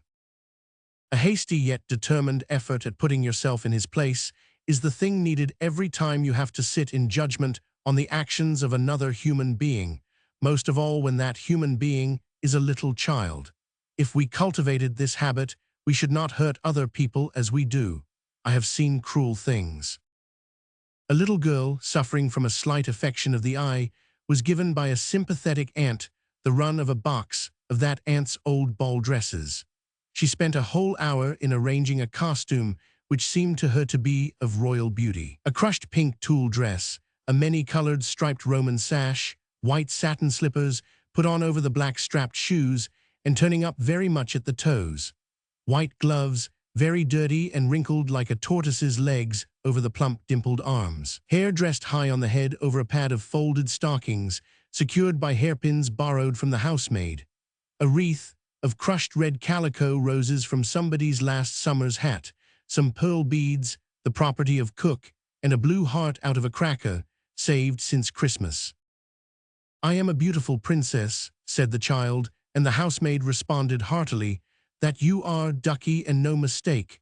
Go and show mother." But mother, when she was told that this stumbling, long-tailed bundle of crushed finery was a beautiful princess, laughed and said, "Princess Ragbag, I should say." "It's only pretending, you know," the child explained, wondering why explanations should be needed by mother and not by Eliza. The mother laughed again. "I shouldn't pretend to be a princess with that great sty in my eye," she said, and thought no more about it. But the child remembers to this day how she slunk away and tore off the beautiful princess clothes, and cried and cried and cried, and wished that she was dead. Children really do wish that, sometimes. Another form of cruelty is mere carelessness. A child spends hours in preparing some surprise for you, decorates your room with flowers, not in the best taste perhaps, and fading maybe before your impatiently awaited arrival, or ties scarves and handkerchiefs to the banisters to represent flags at your homecoming. "Very pretty, dear," you say carelessly, hardly looking, and the child sees that you hardly look, and now clear it all away, there's a dear. The child clears it all away, and with the dying flowers something else is cleared away, something that will no more live again than will the faded flowers. Be generous of praise. It is the dew that waters the budding flowers of kindness and love and unselfishness. It is to all that is best in the child the true elixir of life. Chapter 9. Praise and Punishment. Model the other half of the city. While admitting that no pains can be too great, no labors too arduous to spend upon the education of the child, we must not shut our eyes to the fact that the sacrifice of the grown-up may often be better for him, or much more often her, than it is for the child for whom that sacrifice is made. There is a certain danger that the enthusiastic educator, passionately desiring to sacrifice her whole life, may incidentally, and quite without meaning it, sacrifice something very vital in the child. For the child whose every want is anticipated, whose every thought is considered, who is surrounded by the softness of love and the sweetness of sympathy, is not unlikely to disappoint and dismay the fond parent or guardian, pastor or master, by growing up selfish, cowardly, heartless, and ungrateful, with no capacity for obedience, no power of endurance, no hardihood, no resource, whining in adversity and intolerable in success. The object of education is to fit the child for the life of the man. Once it was held that a rigorous discipline, enforced by violence, was the best preparation for the life, which is never too easy or too soft. Now we have changed all that, and there is some danger that the pendulum may swing too far, and that the aim of education may come to mean only the ensuring of a happy childhood, without arming the child for the battle of life. It is right that to the educator the child should be the prime object, the center of the universe, the prime consideration to which every other consideration must give way. But there is the danger that the child may become his own prime object, not only the center of his own universe, but its circumference, and cherish, deeply rooted in his inmost soul, the conviction that all other considerations should and will give way to his desires.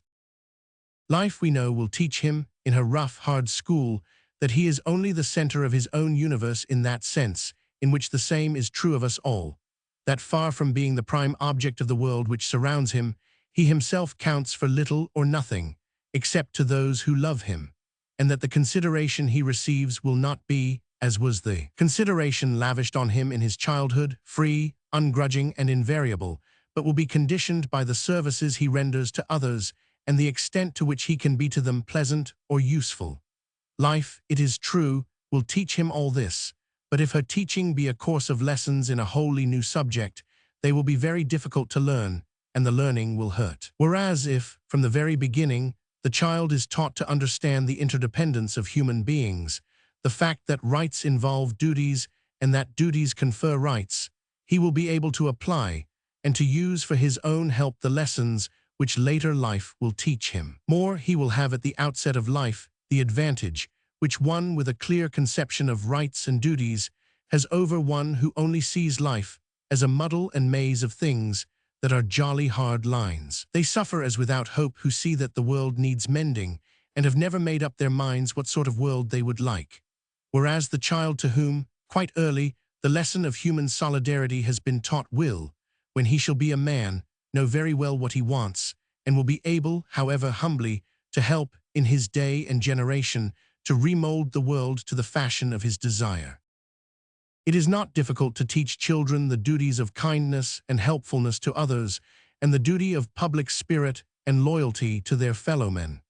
A healthy child is active, energetic, and deeply desirous of using his senses and his faculties. It is possible to assign to quite a small child certain duties, but the wise educator will manage to make such duties privileges and not tasks. The system of sentencing children to the performance of useful offices by way of punishment is abominable. It gives them forever a distaste for that particular form of social service. If we must punish, let us not permit the punishments to trench on the province of useful and, in good conditions, pleasant tasks. Give the boy an imposition rather than an order to weed the shrubbery walk. Set the girl to learn a French verb rather than to hem dusters. The consciousness of being useful is very dear to children. It is worthwhile to feel and to show gratitude to them for all services rendered, and though it may be, as they say, more trouble than it is worth to teach the children to help effectually, that only means that it is more trouble than the help they give is worth. What is really valuable is the cultivation of the sense that it is a good and pleasant thing to help mother to wash up, to help father to water the geraniums, and further, a thing which will make father and mother pleased and grateful. Children, like the rest of us, love to feel themselves important. Is it not well that they should feel themselves important as givers and not as claimants only? The tale of their public obligations may well begin with the lesson that it is part of the duty of a citizen to help to keep his city, his country, clean and beautiful. Therefore, we must not leave nasty traces of our presence in street or meadow, such traces as orange peel, banana skins, and the greasy bag that once held the bun or the bullseye. And it is quite as important to learn what we should as what we should not do. The idea and organization of the Boy Scouts is a fine object lesson in the way of training children to be good citizens. The duties of a citizen should be taught in all schools. They are more important than the latitude of Cathay and the industries of Kamskatka. Even the smallest children could learn something of this branch of education. I should like to write a little book of moral songs for young citizens, only I wouldn't call it that. The songs in it might take the place of Mary Had a Little Lamb, or whatever it is that they make the infants learn by heart. One of them might go something like this. I must not steal, and I must learn. Nothing is mine that I do not earn. I must try in work and play to make things beautiful every day. I must be kind to everyone and never let cruel things be done. I must be brave and I must try, when I am hurt, never to cry, and always laugh as much as I can, and be glad that I'm going to be a man, to work for my living and help the rest, and never do less than my very best. Another might begin. I must not litter the park or the street. with bits of paper or things to eat. I must not pick the public flowers. They are not mine, but they are ours. And so on. Simple rhymes learned when you are very young stay with you all your life. The duties and refrainings just touched on here might be elaborated in different poems. There might be one on being brave and another on prompt obedience to the word of command. There is no position in life where the habit of obedience to your superior officer is not of value. To teach obedience without bullying would be quite easy. With very little children, it could take the form of a game, in which a series of orders were given for the performance of such actions as occur in the mulberry bush.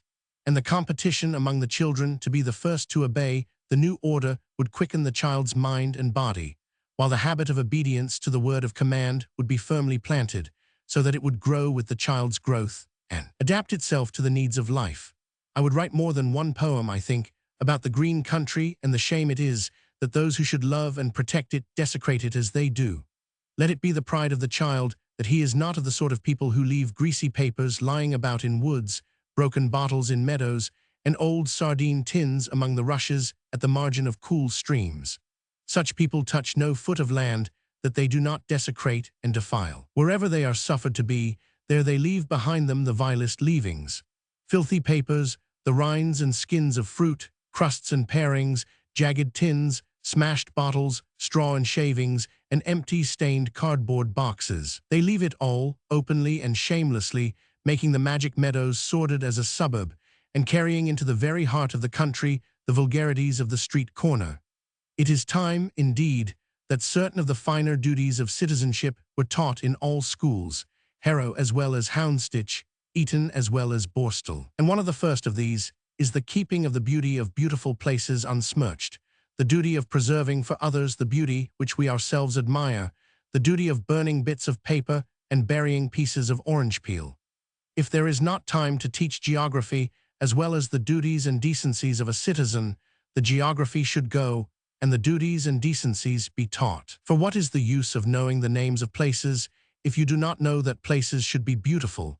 And what is the use of knowing how many counties there are in England unless you know also that every field and every tree and every stream in every one of those counties is a precious gift of God, not to be desecrated by shameless refuse and garbage, but to be cared for as one cares for one's garden, and loved as one should love every inch of our England, this garden land more beautiful than any garden in the world.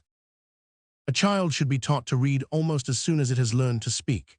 I can remember my 4th birthday, but I cannot remember a time when I could not read. Without going into details as to the merits of different methods of teaching, I may say that a good many words may be taught before it is necessary to teach the letters, that reading should precede spelling, that cat should be presented whole, as the symbol of cat, and that the dissection of it into cat should come later. I believe that children taught in this way, and taught young, will not in after life be tortured by the difficulties of spelling. They will spell naturally as they speak or walk. Of the value of the accomplishment of reading as a let-off to parents and guardians, it would be impossible to speak too highly. It keeps the child busy, amused, still, and quiet. The value to the child himself is not less, nor is it only that the matter of his reading stores his mind with new material.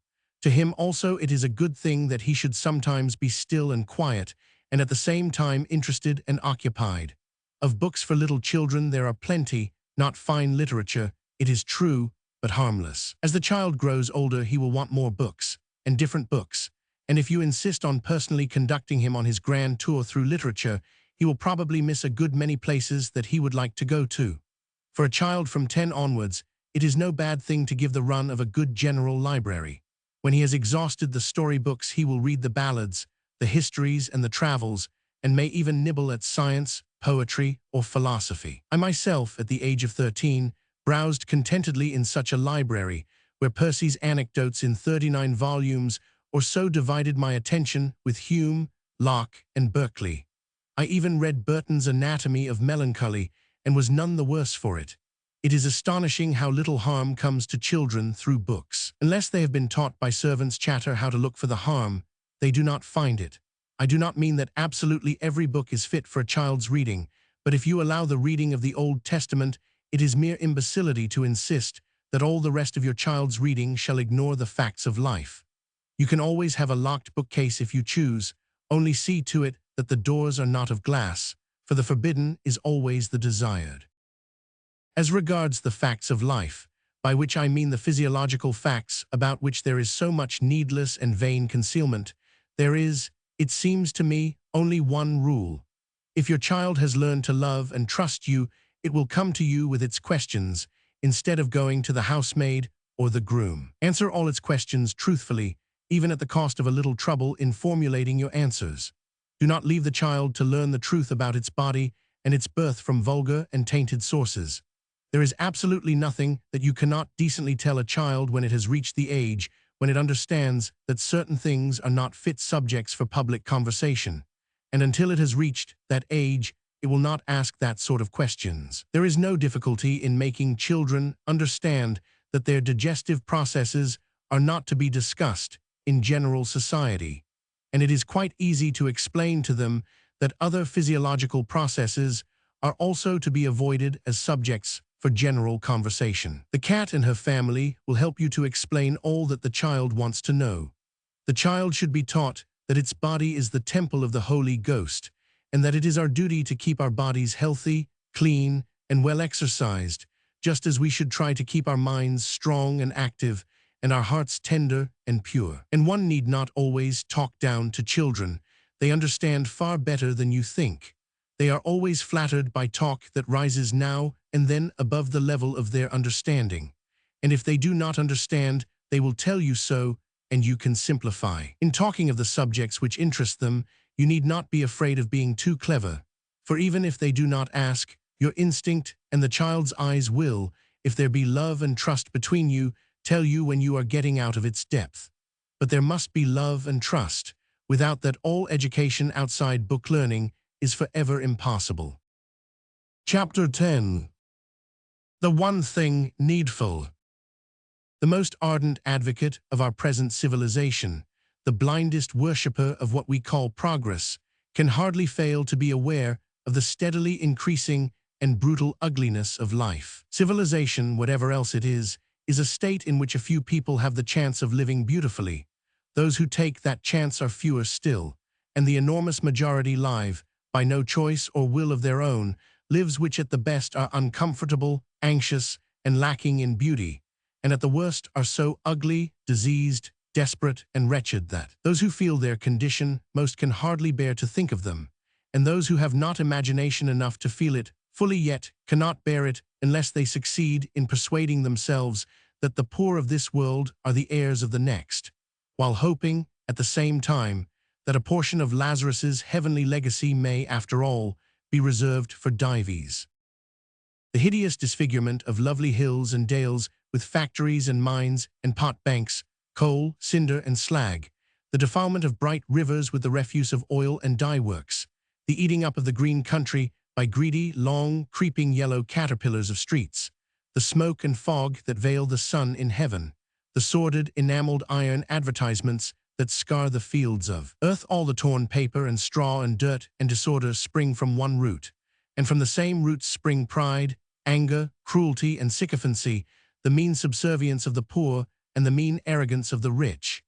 As the fair face of the green country is disfigured by all this machinery which ministers to the hope of getting rich, so is the face of man marred by the fear of getting poor. Look at the faces you see in the street, old and young, gay and sad. On all there is the brand of anxiety, a terrible anxiety that never rests, a fear that never sleeps, the anxiety for the future, the fear of poverty for the rich, the fear of starvation for the poor. Think of the miles and miles of sordid squalor and suffering in the east of London, not in comfortable Whitechapel, but out Canning Town way.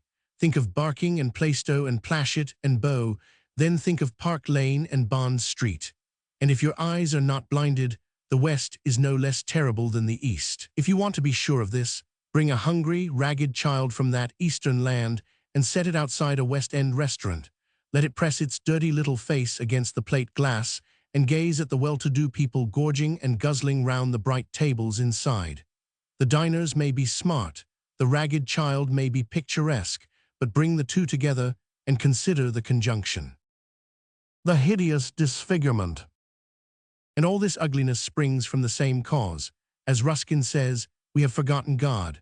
We have therefore forgotten his attributes, mercy, loving-kindness, justice, truth, and beauty. Their names are still on our lips, but the great, stupid, crashing, blundering machine which we call civilization knows them not.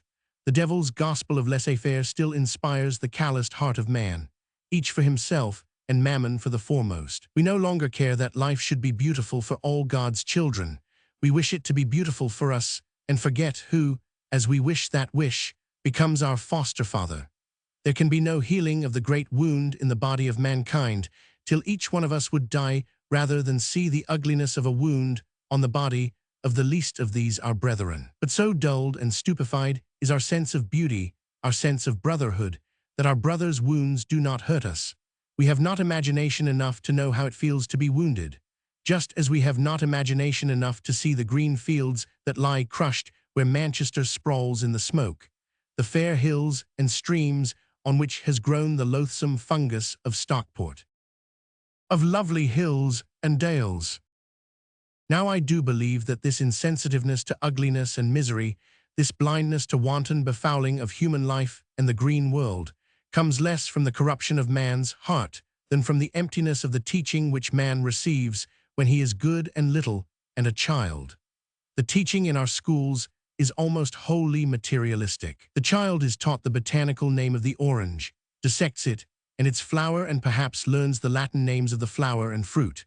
But it is not taught that oranges are things you will be pleased with yourself for giving up to someone who is thirstier than you are, or that to throw orange peel on the pavement where someone may slip on it, fall and hurt himself, is as mean a trick as stealing. Penny from a blind man. We teach the children about the wonders of gases and ethers, but we do not explain to them that furnaces ought to consume their own smoke, or why.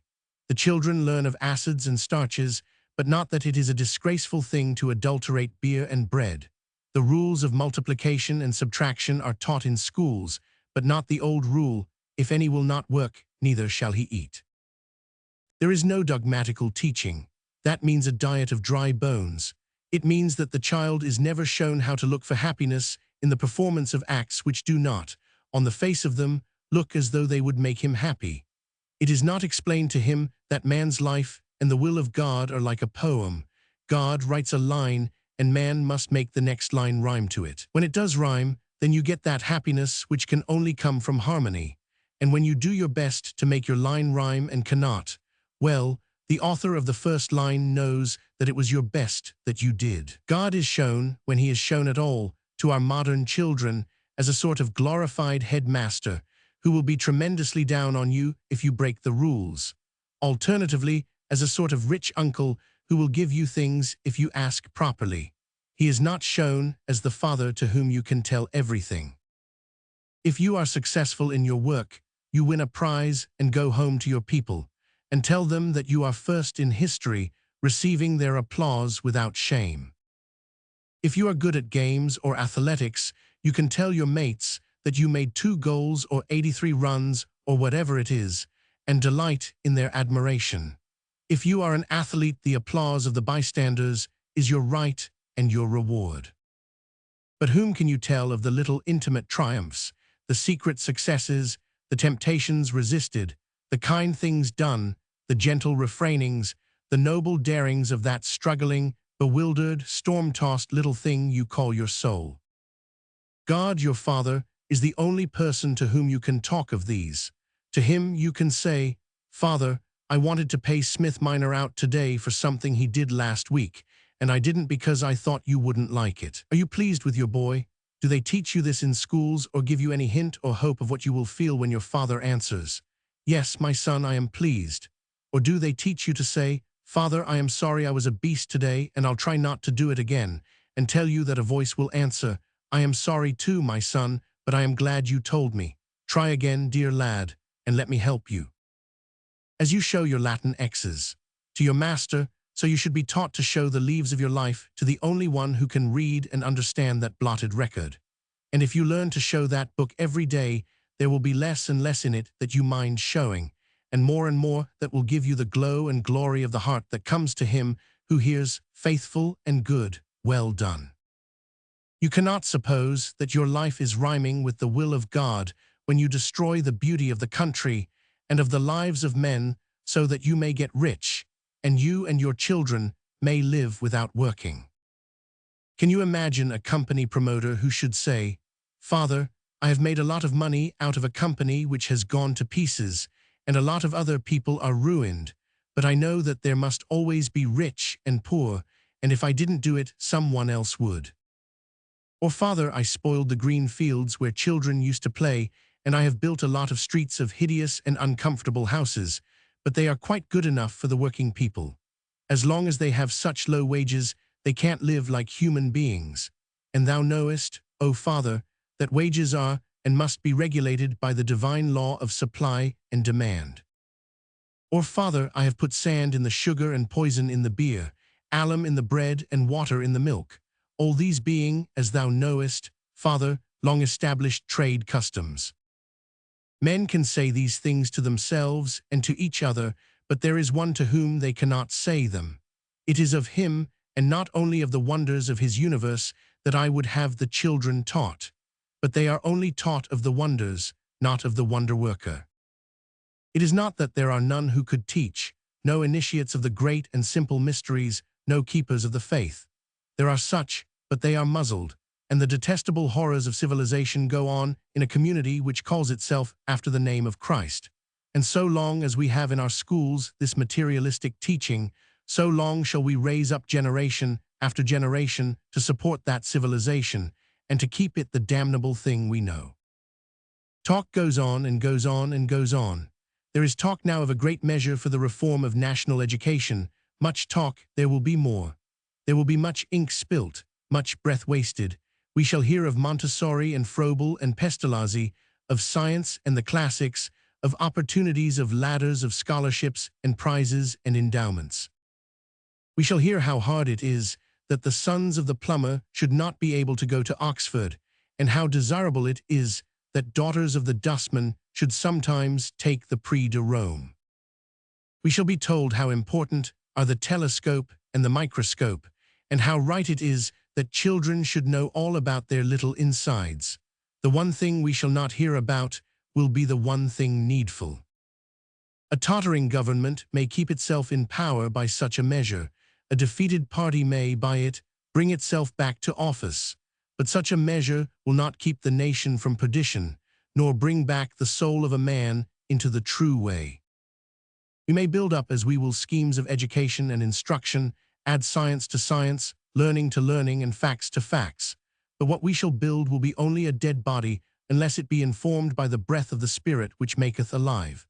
For education which teaches a man everything but how to live to the glory of God and the service of man is not education, but only instruction, and it is the fruit of the tree, not of life, but of death. Part 2. Chapter 1. Romance in Games. A sharp distinction can be drawn between games with toys and games without them. In the latter, the child's imagination has to supply everything. In the former, it supplements or corrects the suggestion of the toy. But in both, as in every movement and desire of the natural child, it is imagination which tints the picture and makes the whole enterprise worthwhile. In hide-and-seek, that oldest of games, and still more in its sister I Spy, a little live streak of fear, brought down from who knows what wild ancestry, lends to the game, an excitement not to be found in games with bats and balls and nets and bales and straightforward trappings bought at shops. When you lurk in the shrubbery ready to spring out on the one who is hunting you, and to become in your turn the hunter, you are no longer a child. You are a red Indian or a Canadian settler or a tiger or a black fellow, according to the measure of your dreams and the nature of the latest book of your reading. At this point it occurs to me that perhaps you who read may have forgotten the difference between hide-and-seek and I Spy. Hide-and-seek is just what it says it is. Half the players hide, and the others seek them, and there's an end of it. It is an interesting game, but flat compared with I Spy. It has, however, this merit, that it can be played without those screams to which grown-ups are usually so averse, whereas I defy anyone to play I Spy without screaming. Hide-and-seek is a calm game. The thing sought for might almost as well be an inanimate object. It is the game of stoats looking for pheasants' eggs, of bears looking for honey. But I Spy is the game of enemy looking for enemy. It calls for the virtues of fortitude, endurance, courage, for the splendors of physical fitness, for aptness, for speed.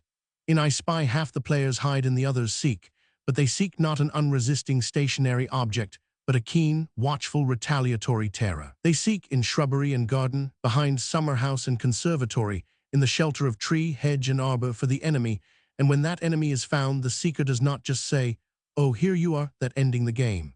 Far otherwise, the seeker in I Spy goes warily, his heart in his mouth, for the moment he sees a hider, he must shout, "I spy," adding the hider's name. "I spy Jimmy," he cries, and turning, flees at his best speed. The hidden one follows after, the hunted becoming in one swift, terrible transition the hunter, and he who was the seeker flies with all the speed he may, across country, to the appointed home. The quarry unearthed has become the pursuer and follows with yells. Grown-ups would always rather that you played hide-and-seek, and can you wonder? But sometimes they will concede to you, I spy rights, and even join in the sport. It is always well, in playing any game where anything may be trampled, such as asparagus beds, or broken, such as windows, to have a grown-up or two on your side. And by your here, of course, I mean children. The habit of years is not easily broken, and I am so much more used to writing for children than of them. Chevy Chase is a good old-fashioned game of courage and adventure. Does anyone play it now? No child can play it con amore who does not know who it was who. When his legs were smitten off, he fought upon his stumps. And to what bold heart, the bitterest drop in the cup of defeat, was Earl Percy Seize My Face. All wreathed with romance are the song games, Nuts in May, There Came 3 Nights, and the rest, where the up-and-down dancing movement and the song of marriage by capture ends in a hard, jolly tug-of-war and woe to the vanquished. This is a very old game, and there are many words to it.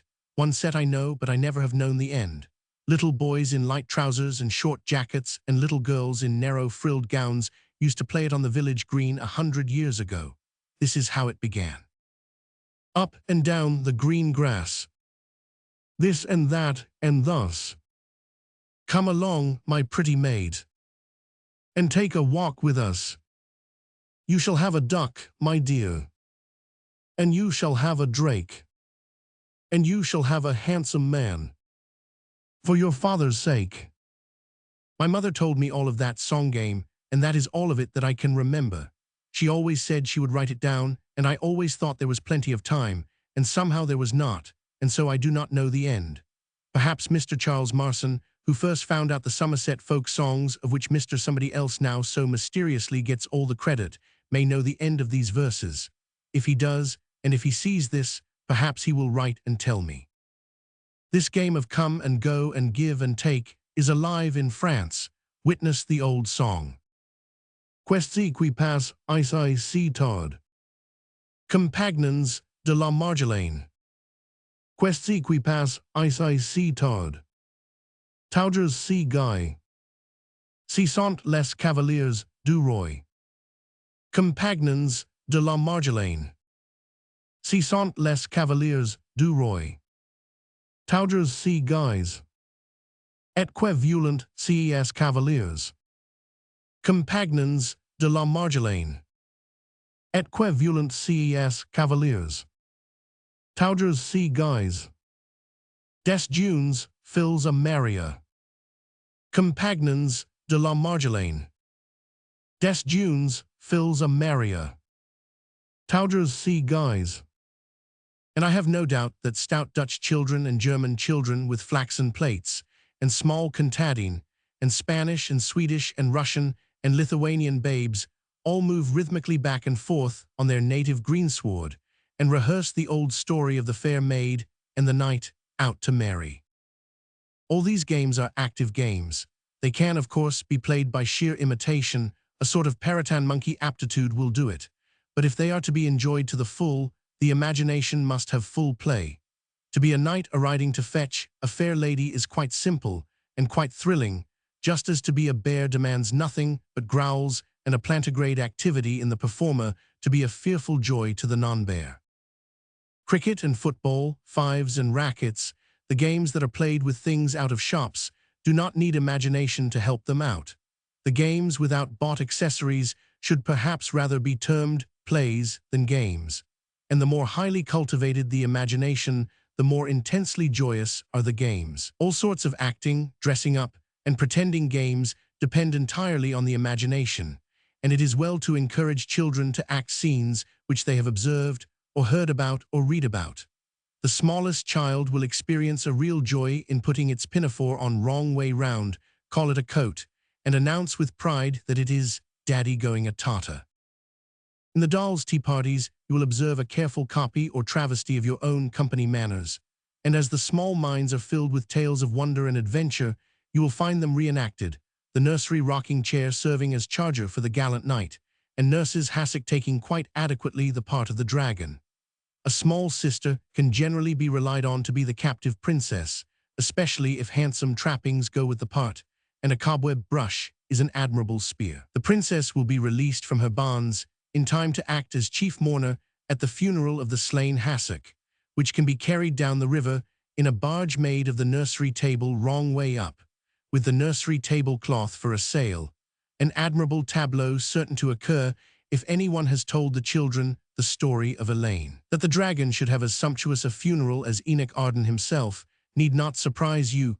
A funeral is a funeral, be the corpse canary, guinea pig, or hassock, and to a dead dragon are due all the honors we pay to a gallant, if unfortunate, antagonist.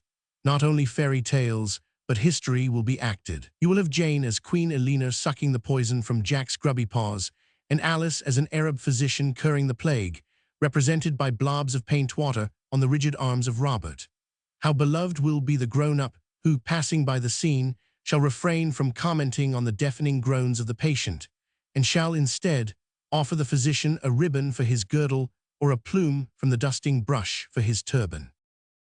Exploring plays, and all the plays which include wigwams and war paint, are such as an intelligent grown-up will be able to intensify and add backbone to, for a child's fancy will naturally outrun his performance, and though he may imagine a feather headdress or moccasins, he will be only too pleased that a grown-up should make the things for him with that strong, unerring touch to which his small experimenting hands cannot yet attain.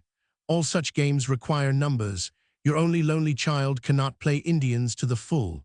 2 is better than 1, and more than 2 is better than 2, up to the number of 6 or 8. People don't seem to see how important numbers are for play. They see it fast enough when it comes to schools, but a regular association of children for the purposes of play is not encouraged. In a large family of boys and girls, it just happens happily, but an association of children from various homes generally means a predatory horde of boys. Girls don't associate with unrelated girls in joyous play adventures, and boys are apt to think that little girls who are not their sisters are either angels or muffs, and neither a muff nor an angel is what you want to play games with. Parents and guardians might do a great deal to render play association possible. I suggest that house parties of children, where the utmost possible liberty should be given, would stimulate enormously the plays which encourage daring and initiative, and would teach boys that girls are not necessarily muffs or angels, and teach girls that boys are not all brutes. Fathers and mothers sacrifice themselves every year in August. You see them doing it, heavily, definitely, with clenched teeth and a grim determination not to be selfish, and to spend a month with the children at the seaside, however much it may cost in time, temper, and money.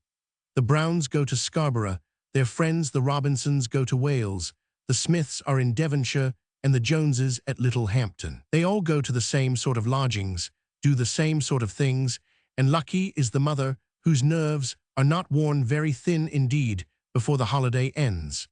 Now suppose all these worthy and self-sacrificing parents agreed to pool their families and let Mr. and Mrs. Brown take charge of them all, in some jolly big house suited to the needs of so swollen a household.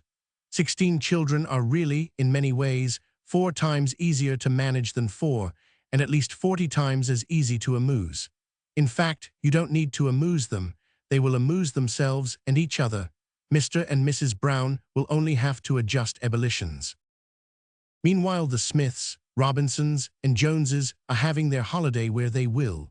Their turn of having the children will come another year, when the Browns will be free to range the world in August, knowing that their children are safe and happy and are, thank you, having a much better time than they could have in small seaside lodgings, even with the undivided attention of their fathers and mothers. Besides, if I may for once take the part of the mothers instead of that of the children, what sort of holiday do you think the mother has, when to the ordinary routine of housekeeping at home are added the difficulties of housekeeping in unfamiliar surroundings, in a house of whose capabilities she has no experience, and with a landlady whose temper, as often as not, is as short as her tale of extras is long, the woman who works all the year round at the incredibly arduous task of making a home, answering week in and week out the constant, varying demands on all her complex mental and physical activities, does really deserve a real holiday. What is more, she needs it.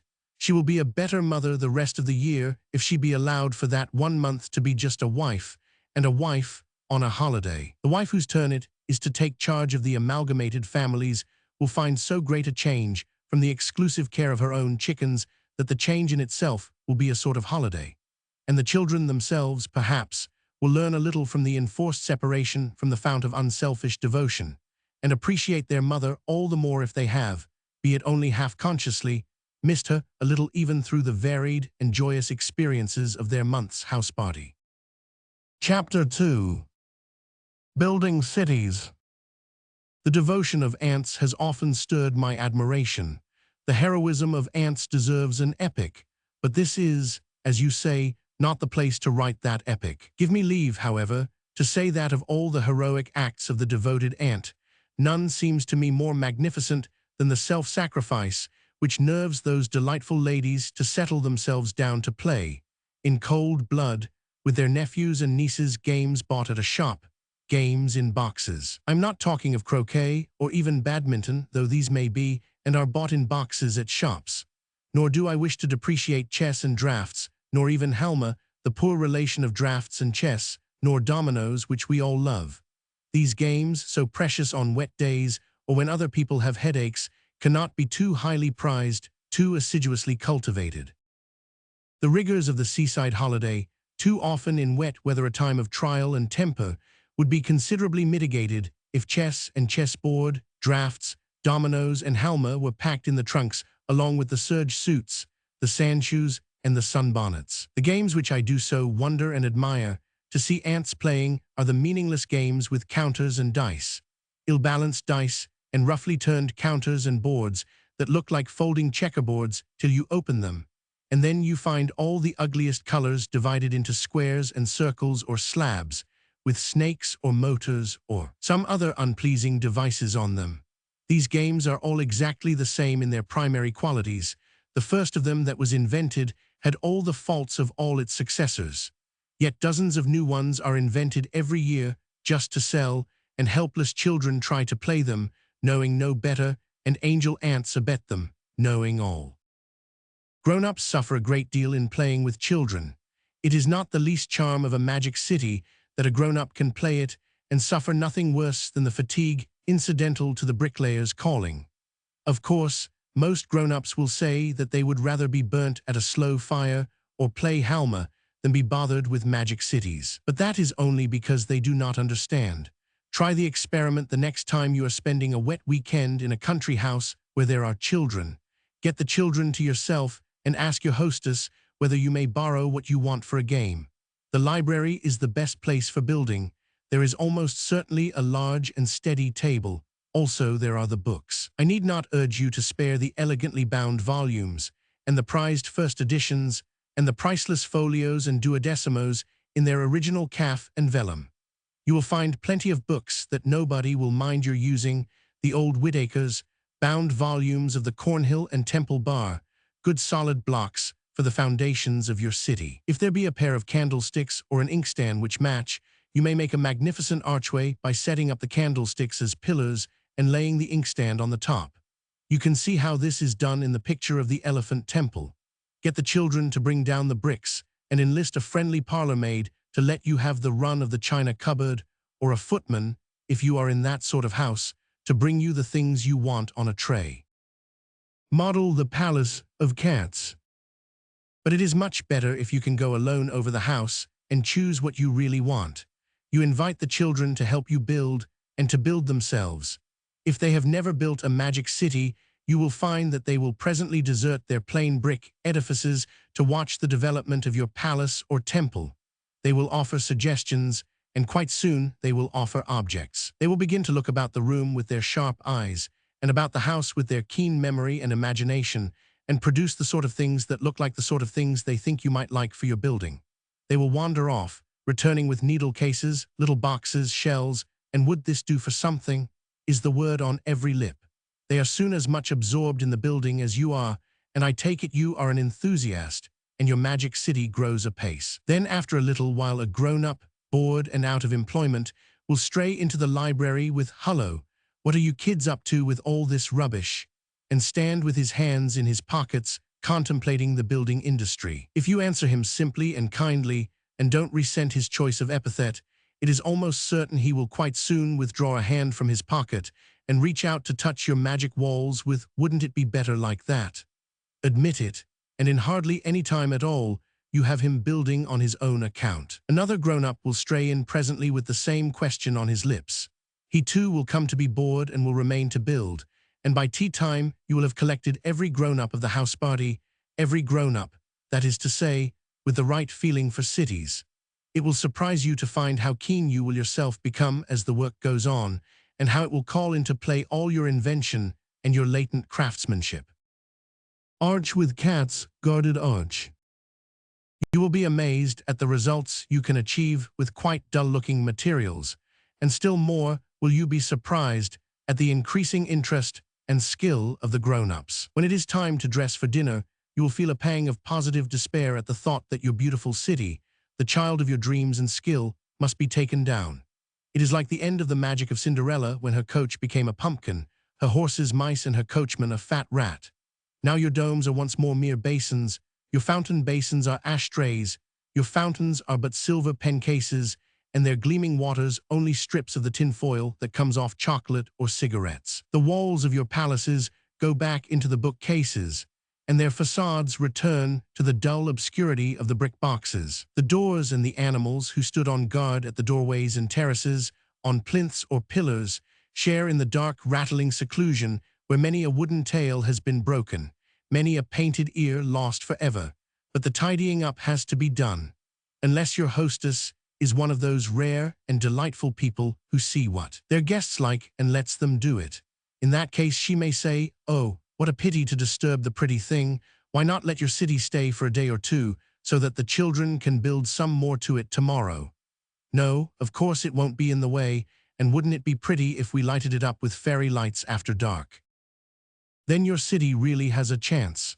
The children will think of it till bedtime and fall asleep in the happy throes of their first town planning. You may think that I exaggerate the charms of magic cities because I happen to invent them, and you may be afraid that my swan, if you ever make up your mind to adopt it, may turn out to be an ugly and dispiriting duckling. I assure you this is not so.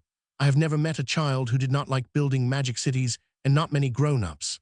Of course the love of them grows, like other loves, and the longer you can keep the city standing, the fonder you and your playmates will get of it. It will grow more and more finished in detail, and the ugly makeshifts will be reorganized and made neat with an irreproachable neatness. If the Magic City game were played in schools, as I think it ought to be, a long table or series of tables could easily be kept for it, and the city kept standing and be added to from day to day. But it will not be the same sort of city as the one you build in the house where the parlor-maid lives, and still less the sort that happens in the house where there is a butler and many silver boxes and cups and candlesticks. Now I come to write all this down, it seems very trivial, and it will perhaps seem even more so when I come to tell you about the different things we made and used for Magic Cities. But it is not really trivial. I do not think I claim for the Magic City game more than it justifies, and I will tell you, presently, why I think this. Of course, when you have finished your city, if you ever do finish it, you make up stories about it, and always, even when you are building it, you imagine how splendid it would be if you were small enough to walk through the arches of your city gates, to run along the little corridors of your city palaces. Of course, it would do quite as well if your city became big enough for you to run about in while still keeping your natural size, but it is somehow not really so cozy to think of. When I had built my first 3 or 4 magic cities, this idea of getting into the city, being, of course, correct citizen size, lived with me so much that I wrote a storybook about it called The Magic City, in which a boy and girl do really become the right size and enter into the city they have built. They have there all the adventures whose wraiths danced before me when I was building courts and making palm trees and finding out the many fine and fair uses of cowries and fir cones. This book, The Magic City, produced a curious effect. I hope I shall not look conceited, because really I am only proud when I say that about my books I have had the dearest letters from children, saying pretty things about the stories in the prettiest way. It is one of the most heartwarming things in the world to get these letters and to answer them. And if I had letters like these, I should have been only pleased and not disturbed. But the letters about the Magic City, though they were full of the pretty, awkward, delicious things that children write to the author of the books they like, held something else, a demand, severe and almost unanimous, to know how magic cities were built, and whether children like us could build one, and if so, how. I got so many of these letters that I decided to build a magic city where any child, in London at any rate, could come and see it. And I built it at the Children's Welfare Exhibition, which the Daily News arranged last year at Olympia. The history of that building would make a largish and intimate volume. The difficulties that beset a home dweller when she goes out into the world, the anguish of misunderstandings which arise between the builder of magic cities and the people who lay linoleum and put up electric lights, the confusion which results from having packed in boxes and all mixed up the building materials which you are accustomed to look for as you need them in your own home, the extraordinary mass of people, the extraordinary kindness of people, for after all, it is the kindness which stands out. It is true that the gentleman who, very much isolated, fixed the electric lights, behaved exactly like an earthquake, upsetting 2 temples, a palace, and a tank with an educated seal in it. But then how more than a brother was the man who did the whitewash? It is true that the dictator with the linoleum, but I will not remember these things. Let me remember how many good friends I found among the keepers of the stalls, how a great personage of the Daily News came with his wife at the last despairing moment, and lent me the golden and ruby lamps from their dining table, how the Boy Scouts put themselves in to get me some coconuts for roofs of cottages, how their scout master gave me 14 beautiful little ivory fishes with black eyes to put in my silver paper ponds, how the basket makers on the one side and the home hobbies on the other were to me as brothers, how the cherry blossom boot Polish lady gave me hairpins and the wardens of Messrs. W.H. Smith's bookstall gave me friendship, how the gifted boy sculptor for the plasticine stall, moved by sheer loving kindness, rushed over one day and dumped a gorgeous prehistoric beast, modeled by his own hands, in the sands about my Siberian tomb, how the Queen of Portugal came and talked to me for half an hour in the most flattering French, while the deity from the Daily News looked on benign.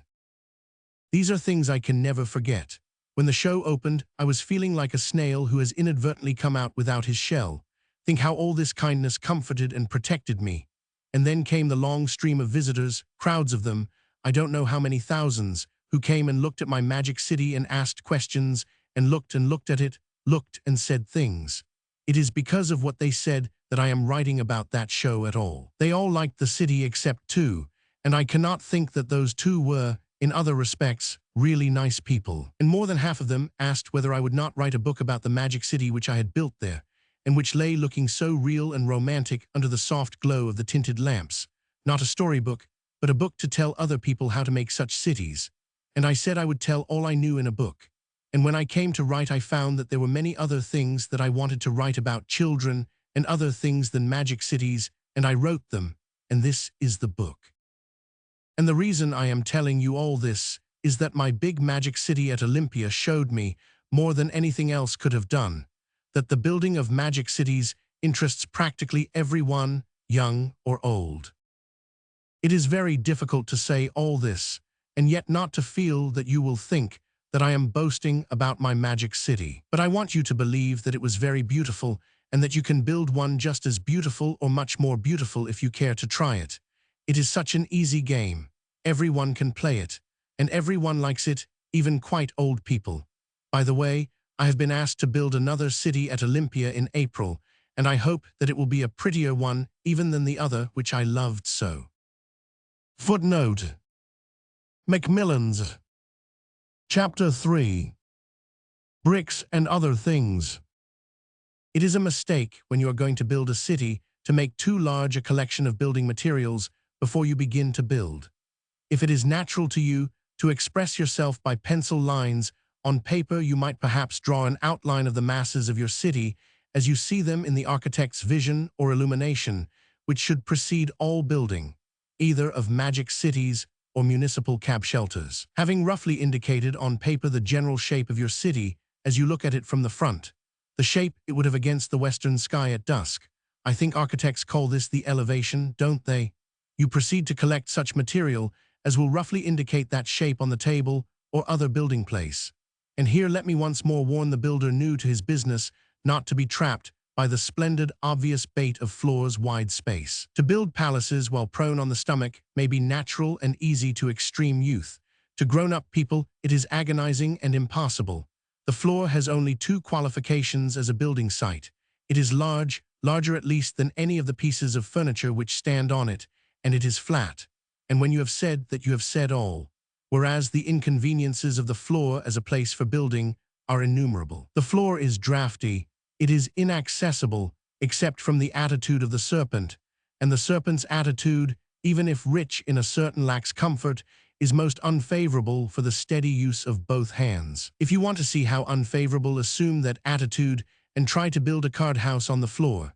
You cannot do it. If you kneel, well, you know how hard the floor gets if you kneel on it for quite a little time. If you sit or squat, your dress or your coattails insist on playing at earthquakes with your building. Also, the city on the floor is liable to hostile invasion by cats or dogs or servants, to the crushing and scattering by short-sighted outsiders or people who rush into the room to look for something in a hurry. Think of a playful elephant in some eastern court of carved pearl and ivory lattice, an elephant coinciding with one of the more fanciful volcanic eruptions, and your conception will pale into placidity in the face of the spectacle of a normal puppy in a floor-built city. And on the floor, things not only get broken, they get lost. Cotton reels roll under sofas, drafts bowl away into obscurity, and are only found next day by the housemaid when she moves the fender, and not then as often as not. Chess kings are walked on and get their crowns chipped. Card counters disappear forever, and it is quite impossible for you to keep an eye on your materials when you are groveling among them. Therefore, build on a table or tables. Tables of different shapes, heights, and sizes make beautiful sites for cities. And bureaux are good if you may take the drawers out and empty the pigeonholes. I remember a wonderful city we made once. It was called the City of the Thousand Lights, and it was built on a bureau, 2 large tables, and 3 other smaller ones, all connected by bridges in the handsomest way. The lids of the brick boxes make excellent bridges, and you can adorn them to your fancy and make impressive gatehouses at each end. The bureau was the temple of Mung, and we sacrificed a pale pink animal from the Noah's Ark at the shrine of this, the most mysterious of the gods of Pegana. The 1,000 lights, there were not 1,000 really, but there were many luminous towers, with windows of a still brighter glow. You make them by putting a nightlight in a tumbler, a little water first by way of fire insurance, and surrounding the tumbler by a sheet of paper with windows and battlements and fixed to a cylindrical shape by pins. The paper cylinders are, of course, fitted on outside the tumblers so that there is no danger of fire. All the same, it is better to let a grown-up do the luminous towers.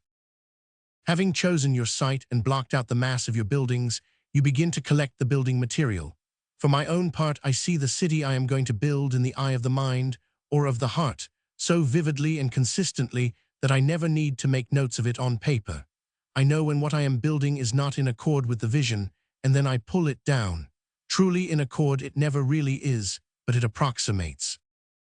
Now when you have seen the silhouette of your city and begin to look for stuff to build with, you will instantly find that everything you can lay your hands on is too small. The bricks, even the boxes which contain them, are suited for the detailed building which is to come later.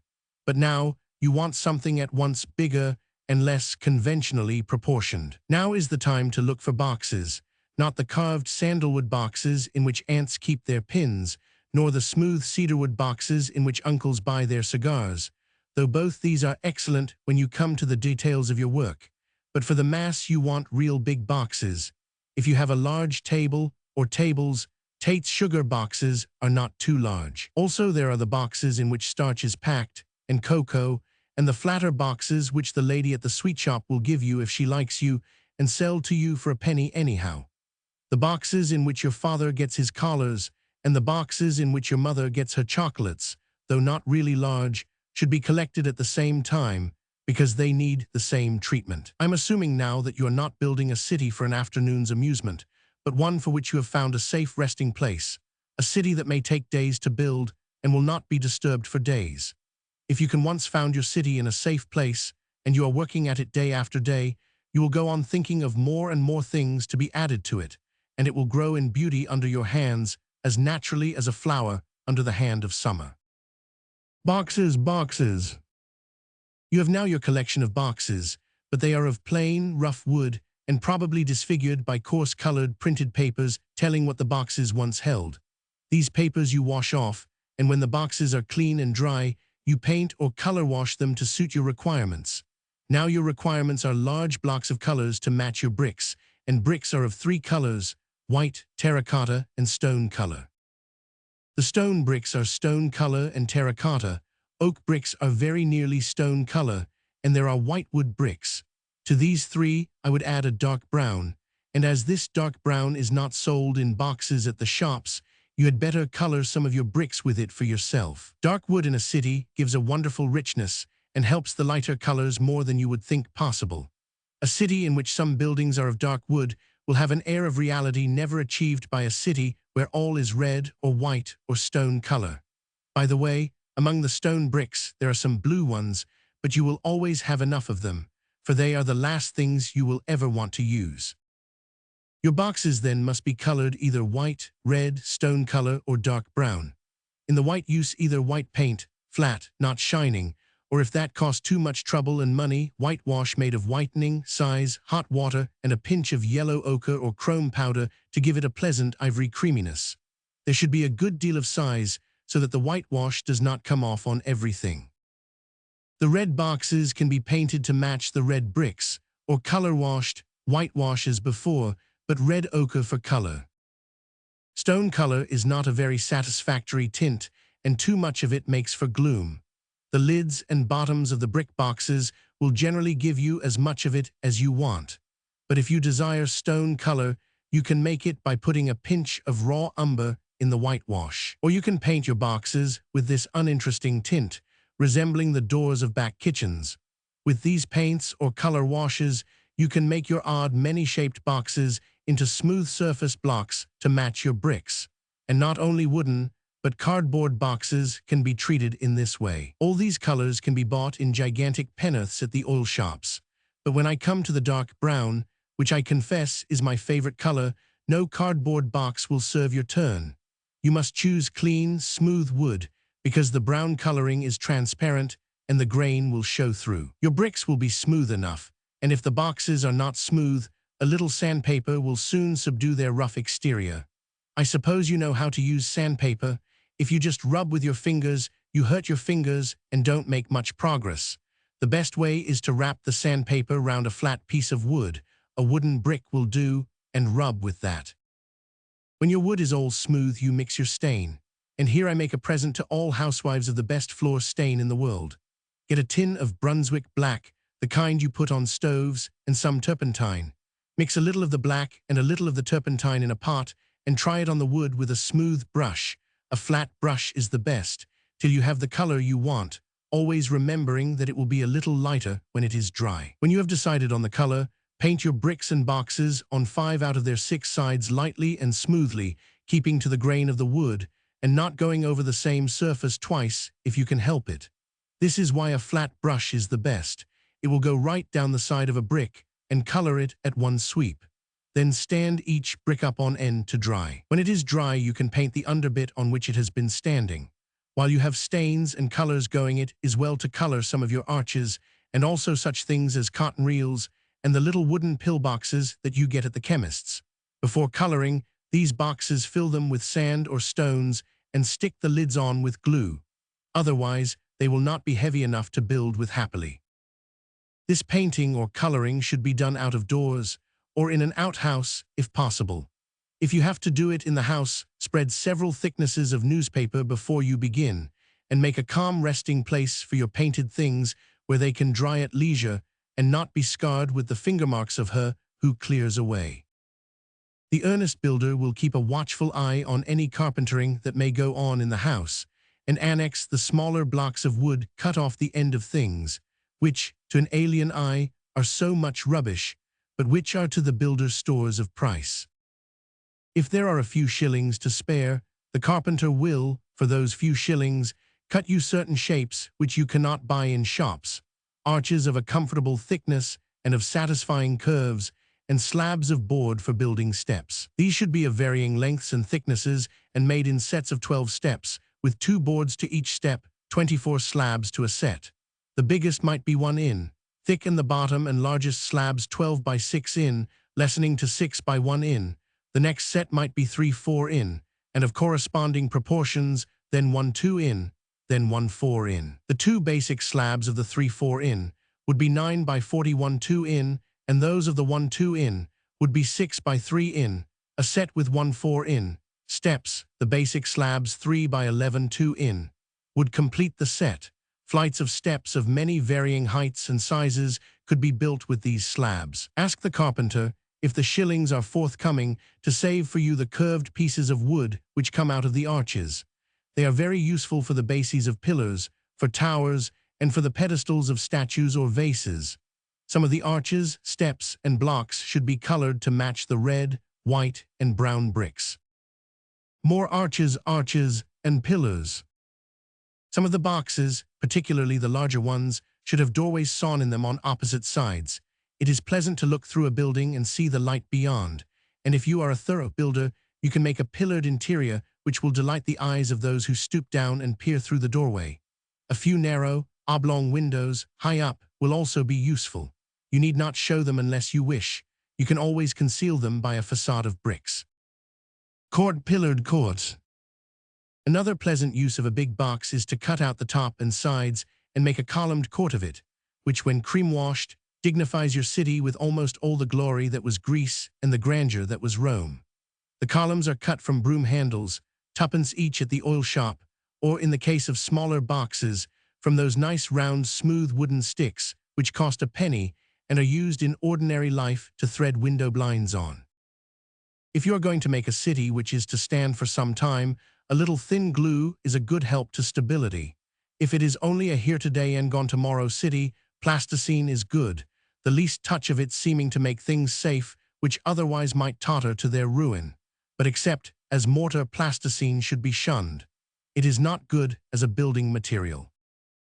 Having now your bricks, boxes, arches, steps, and rounds, you may begin to block out your building. Quite soon you will begin to find that everything is too rectilinear. Even the arches and the rounds and the pillars and the pillboxes cannot satisfy your desire for curves. This is the moment when you will begin to look about you for domes. And the domes, on the instant of their imposition in your building, will call out for minarets. It is then that you will wander about the house, seeking eagerly for things that are like other things. Your search will be magnificently successful if only the lady of the house has given you a free hand, and you have been so fortunate as to secure the sympathies of the kitchen queen. Chapter 4. The Magic City. The only magic in the city is the magic of imagination, which is, after all, the best magic in the world.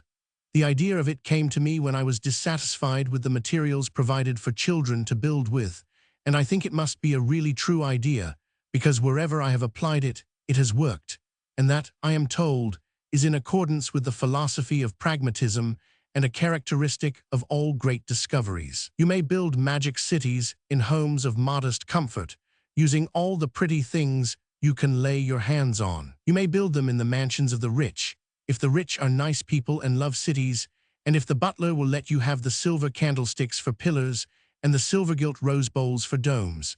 And you could build one in the houses of the very poor, if the very poor had any space for building. Build them there and not use a single thing that could not be begged or borrowed by an intelligent child. no matter how poor. Children love to build.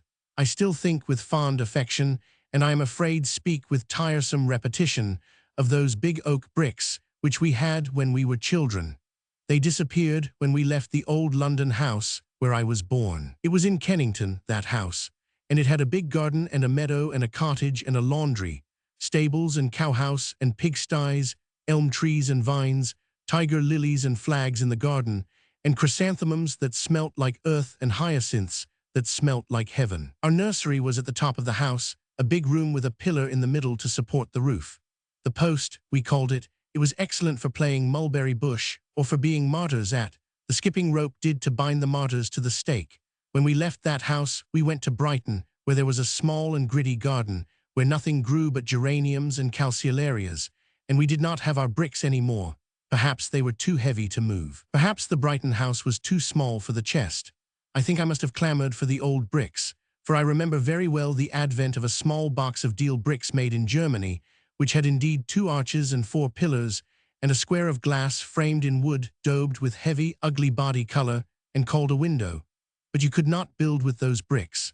So there was no building at Brighton except on the beach. Sand is as good as anything in the world to build with, but there is no sand on the beach at Brighton, only sandiness. There are stones, pebbles you call them, but they are too round to be piled up into buildings. The only thing you can play with them is dolls' dinner parties. There are plenty of oyster shells and flat bits of slate and tile for dishes and plates, and it is quite easy to find stones the proper shape and color for boiled fowls and hams, and roast legs of mutton, German sausages, ribs of beef, mince pies, pork pies, roast hare or calf's head. But building is impossible. In the courtyard of our house in France, there was an outhouse with a sloping roof and a flat parapet about 4 feet high. We used to build little clay huts along this and roof them with slates, leaving a hole for a chimney. The huts had holes for windows and doors, and we used to collect bits of candle and put them in our huts after dark and enjoy the lovely spectacle of our illuminated buildings till someone remembered us and caught us and sent us to bed. That was the curse of our hut building. The very splendor of the result attracted the attention one most wished to avoid. But clay was our only building material, and after the big bricks were lost, I never had any more bricks till I had children of my own who had bricks of their own. And then I played with them and theirs. And even then, I never thought of building magic cities till the Indian soldiers came. They were very fine soldiers with turbans and swords and eyes that gleamed in quite a lifelike way, riding on horses of a violently active appearance. They came to my little son when he was getting well after measles or some such sorrow, and he wanted a fort built for them. So we rattled all the bricks out of their boxes on to the long cutting-out table in the workroom and began to build. But do what we would, our fort would not look like a fort, at any rate not like an Eastern fort. We pulled it down and tried again, and then again, but no. Regardless of our patient energy, our fort quietly but persistently refused to look like anything but a factory, a building wholly unworthy of those military heroes with the prancing steeds and the colored turbans, and the eyes with so much white in them. So then I wondered what was needed to give a hint of the gorgeous East to the fort, and I perceived that what was wanted was a domes. So I fetched some brass finger bowls and luster basins off the dresser in the dining room and inverted one on the chief tower of our fort, and behold, the East began to sparkle and beckon. Domes called for minarets, and chessmen on pillars supplied the need. One thing led to another, and before the day was over, the Indian horsemen were in full charge across a sanded plain where palm trees grew, a sanded plain bounded only by the edges of the table, along 3 sides of which were buildings that never rose beside the banks of Thames, but seemed quite suitable piles to reflect their fair proportions in the Ganges or the Sutlej, especially when viewed by eyes which had not had the privilege of gazing on those fair and distant streams. I learned a great deal in that my first day of what I may term romantic building, but what I learned was the merest shadow sketch of the possibilities of my discovery. My little son, for his part, learned that a bowl one way up is a bowl, a thing for a little boy to eat bread and milk out of. The other way up it is a dome for a king's palace.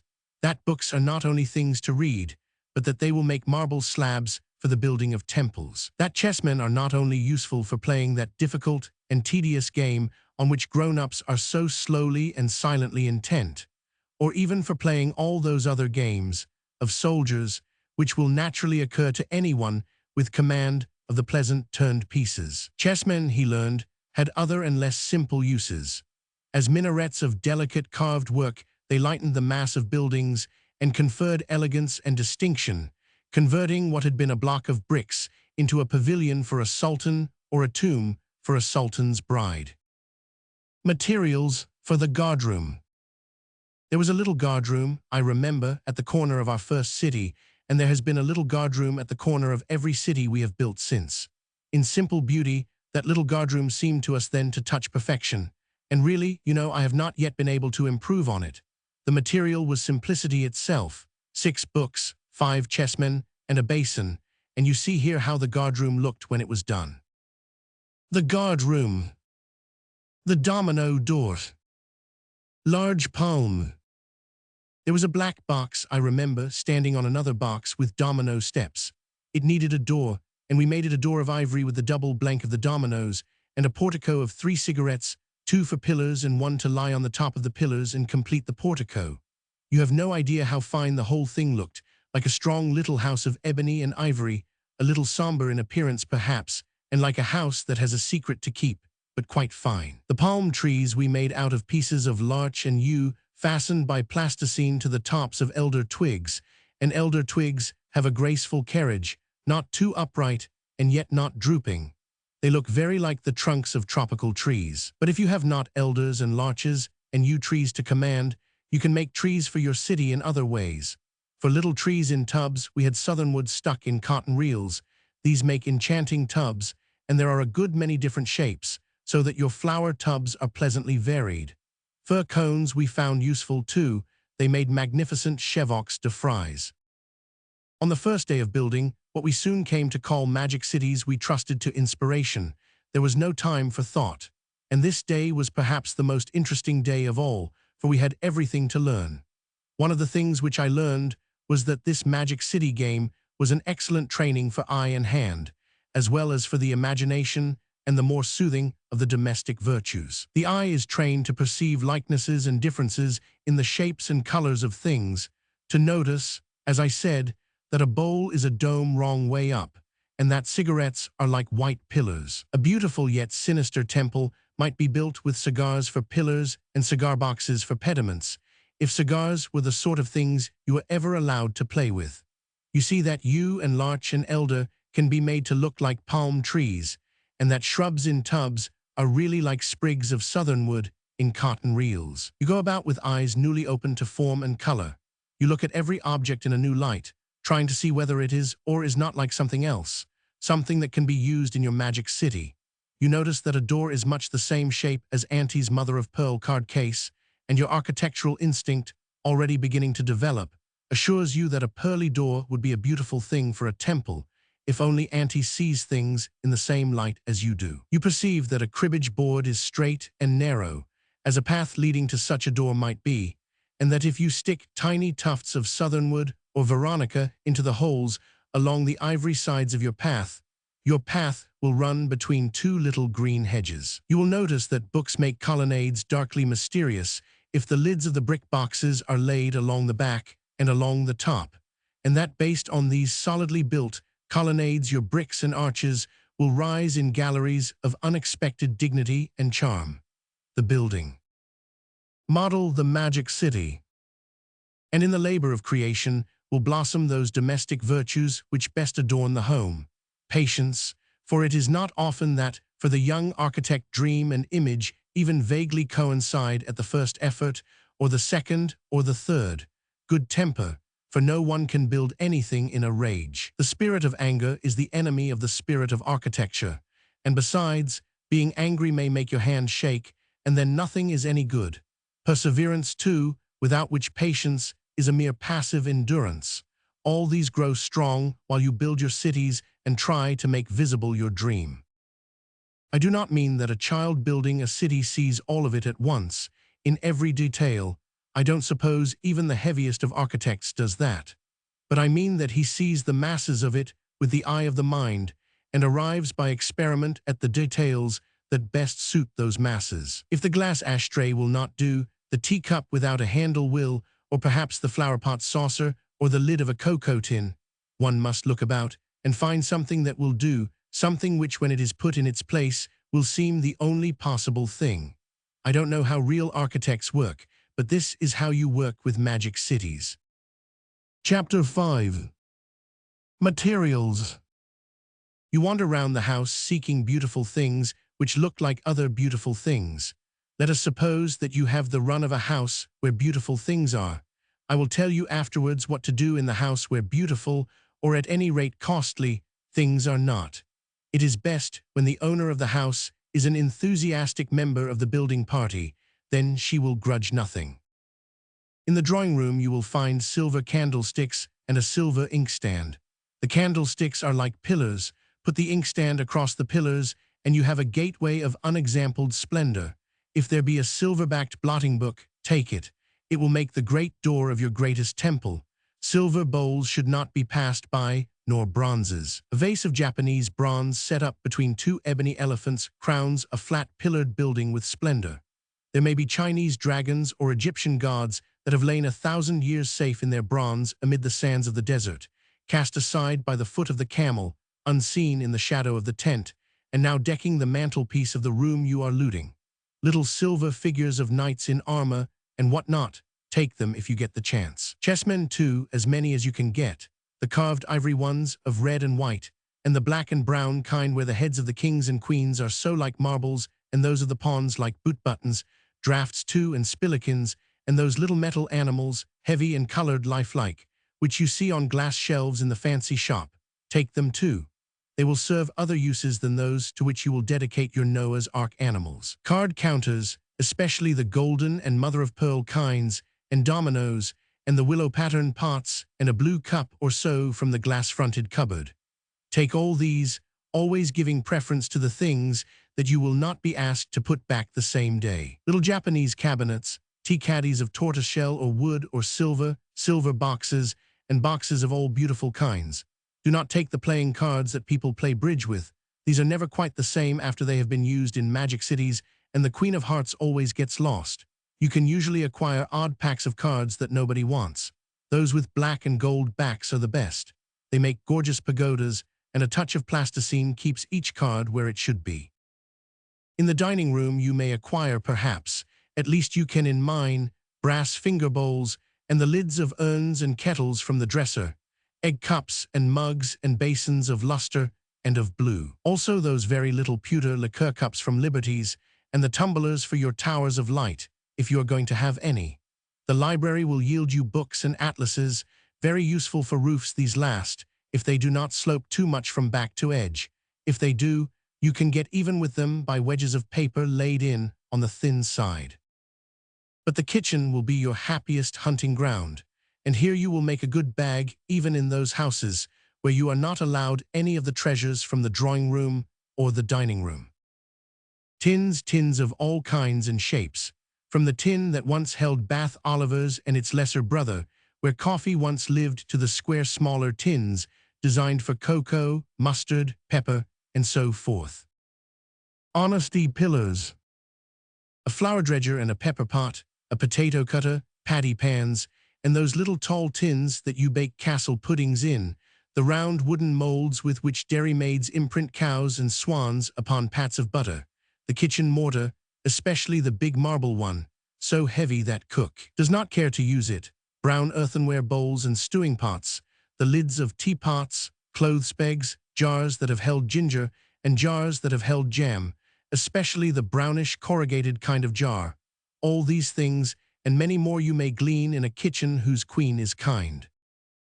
One of the most beautiful buildings I have ever made was built of kitchen things, and bricks and the boxes of bricks, a few shells and a few chessmen. The 3 tall towers are 2 cocoa tins and a Bath Oliver tin, very brightly polished. The windows and doors and crenellations are of black passepartout, that nice gummed paper which you buy in reels for binding pictures and glass together when you don't want to have picture frames. On the tops of the tins are the lids of a silver urn, a silver butter dish, and a silver jam jar. A salt cellar wrong way up, with a white chestnut on it, and a pepper pot with passepartout doors and windows stand at the base of the tower, and turrets are made of round bricks and drafts, with the chess castles on the top. The porch is a big potato cutter, with a white chess king on it, and on each side 2 books with a binding of white and pale gold. Along the top of the porch run the lids of 2 domino boxes. On these are 2 rounds that happened when the arches were being cut out. On these little pearl shells are glued, and little roofs of blue tiles complete the porch. Behind these more books, white and pale gold with marbled sides, lead up to the platform on which the great tin towers rise up against the snowy background, linen sheets over the backs of chairs. The lower building is of the boxes of bricks faced with bricks, and bearing a large blue jar crowned with a silver egg cup, a flour dredger, and a pepper pot, and some blue and white tiles. An Egyptian god stands at the corner of the upper and the lower building, and 2 green trees with white roses grow out of a tomb at the left. The pathway is of tiles edged with fir cones, and 2 rose trees within tubs, cotton reels, stand at its beginning. The whole thing was blue and silver and black, and I wish I could show you a colored picture of it, or better still, build the thing up for you to see. The lower platform on the right is a box faced with silver seed vessels of honesty, and the arches and court are red. The steps are made of blocks of sugar. The tank is edged with red bricks, and the water where the seal swims is silver paper. In front is a pavement made of mother-of-pearl card counters, and the inside of the court is made of 1 large red tile with a pattern of white on it. You can do this with a square board painted red, and counters laid on it. The fountain in the middle is a brass matchbox, and the waters that rise from it are silver paper. But in the picture, the water of the fountain seems to have been blown aside by the wind, which no doubt is severe in those desolate regions of snow. You can build just such another tower and castle with the things you have, but when once you start building, you will most likely think of some other way, quite different from mine, and just as good. Tiles, by the way, are most useful, and if you have an uncle who is an architect, he will have any number sent to him as samples, and he will be rather glad to get rid of them. If your uncles are all eminent in other walks of life, it is a pity, but you are probably friends with the man who papers and paints your house, or the man who comes when the pipes burst at Christmas, or the man who comes about the gas, or the man who knows all the sullen secrets of the kitchen range. It will be strange if none of these can get you a few colored tiles when once they know you want them. It is well, if you are a child with a taste for building, to take pains to become acquainted with all the men who come to your house to do interesting things with tools and wood and iron and lead. Quite apart from the joy of watching their slow and mysterious processes and thinking how easy it would be to be a plumber or a paper hanger yourself, there are all sorts of things left over from their work which are of no use to them, but may be of much use to you. All sorts of screws and nails, for instance, these generous men will now and then bestow, little screws of dry color, little pieces of brass, doorknobs and finger plates, thick red earthenware pipe, good for towers, lengths of pleasantly colored wallpaper, the wrong side of which, being plain, can be used for all sorts of purposes. Lead piping is useful too, especially if you get it cut into 2 lengths and cut straight. The sections make excellent and stable flower pots for cities. Bits of brass tubing are useful too. In fact, brass objects of all sorts deserve your careful consideration, because if a city is to look handsome, it must have a good deal of metal about it, as the cities in Atlantis did. As I write, I see more and more clearly that a sharp distinction must be drawn between cities built and demolished in an afternoon, and cities that can be kept going and added to day by day for weeks.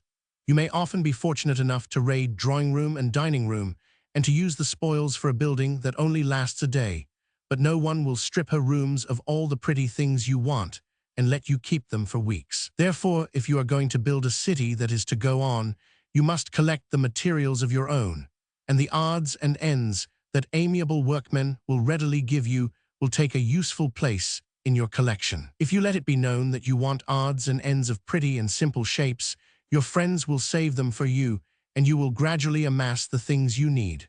I know well enough that there will have to be a place to keep them, but the toy cupboard, if you clear out all the toys you never play with, will hold a good deal, and many of the things you collect will do for other purposes as well as for the building of cities. Chapter 6. Collections. Trees. First in your building collection will be the boxes, arches, and steps of which I have spoken. Dominoes and drafts and chessmen you probably have. Odd chessmen, quite beautiful ones, can often be bought for a few pence, are very valuable for our purpose. The black and red halma men are very useful too, but the yellow and green always look cheap and nasty. Card counters are useful, and so is silver paper. Glass drops off old chandeliers are good for fountains, and pieces of green cloth for grass plots. The back of green wallpaper does for this, too, and very realistic grass lawns can be made by chopping up the long green grass that people sell for fire screens. It is really sedge finely split up and dyed. You cut it up as finely as you can with scissors, and when you have about a teacupful, you take a square of stiff cardboard and cover it all over with glue. Then quickly, before the glue has time to cool, you sprinkle your chopped grass thickly all over it and leave it to dry. Next day, not before, spread a newspaper and turn the cardboard over so that the loose grass falls away onto the paper. Fasten down your grass plot in a suitable place in your city and build a little red brick wall round it with a little arched gateway, and you will have a neat and charming enclosed garden. For garden beds, dark-colored tobacco makes good mold and shows up your little rose trees. You can make standard rose trees of loofah, dyed green, and the stalks of long matches painted brown. The roses, which are stuck on with glue, are red or white immortelles, and the whole effect is just what you are trying for. Large trees can be made of sprigs of box or veronica with immortelles glued on, and they will last fresh and pretty about a week.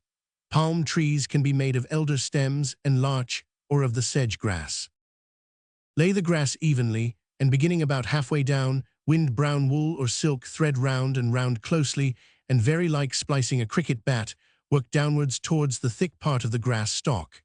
Fasten the end very strongly. Then stick the stem in a cotton reel or a lead piping pot, cut off, evenly, the loose ends of the grass, fold them back level, cut the stem. For the city of a day, sprigs of southern wood, lavender, thyme, or marjoram make charming little trees. Shells are extremely useful for decoration and produce the effect of carving.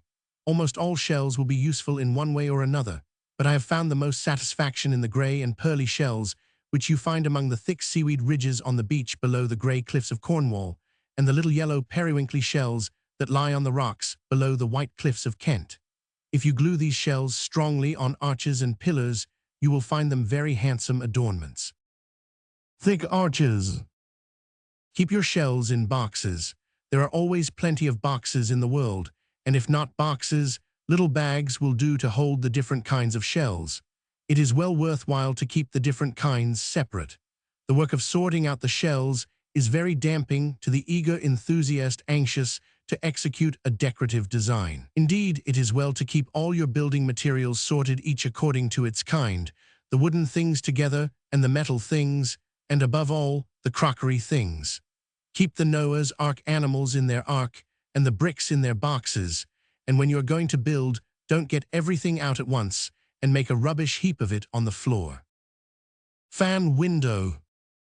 As you grow more accustomed to building, you will find that sometimes you build a temple or palace that charms you so much that you wish to build it again, and you will soon learn what are the materials needed and just take out those and a few more from your store.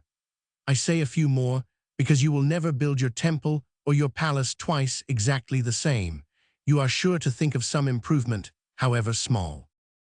I have made beautiful windows with the sticks of an old ivory fan, framed in dark wood bricks, and ornamented the dark wall above with elephant tusk shells and others, and below with carved ivory card counters. The Elephant Temple. There is a certain elephant temple which I have built many times. Its floor is a red and white chessboard, and its roof is supported on a double row of white pillars. White pillars surround the altar, a wooden box, on which the ebony elephant stands. On each side of him are red fairy lights, hidden by buttresses from the human eye, which peeps through the brazen gates into that shadowy interior, and falling full on the elephant on his pillared shrine. The walls are of big red books, Sheridan's plays, Tom Jones, and Boswell's Life of Johnson.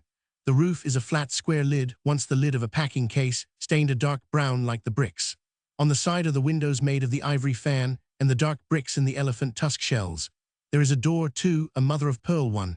In a former life, it was the card case of a much-loved aunt, who nobly contributed it to the temple. Above this door is a white animal from the Noah's Ark. And all the rest of that wall is built up of dark-stained brown wooden bricks.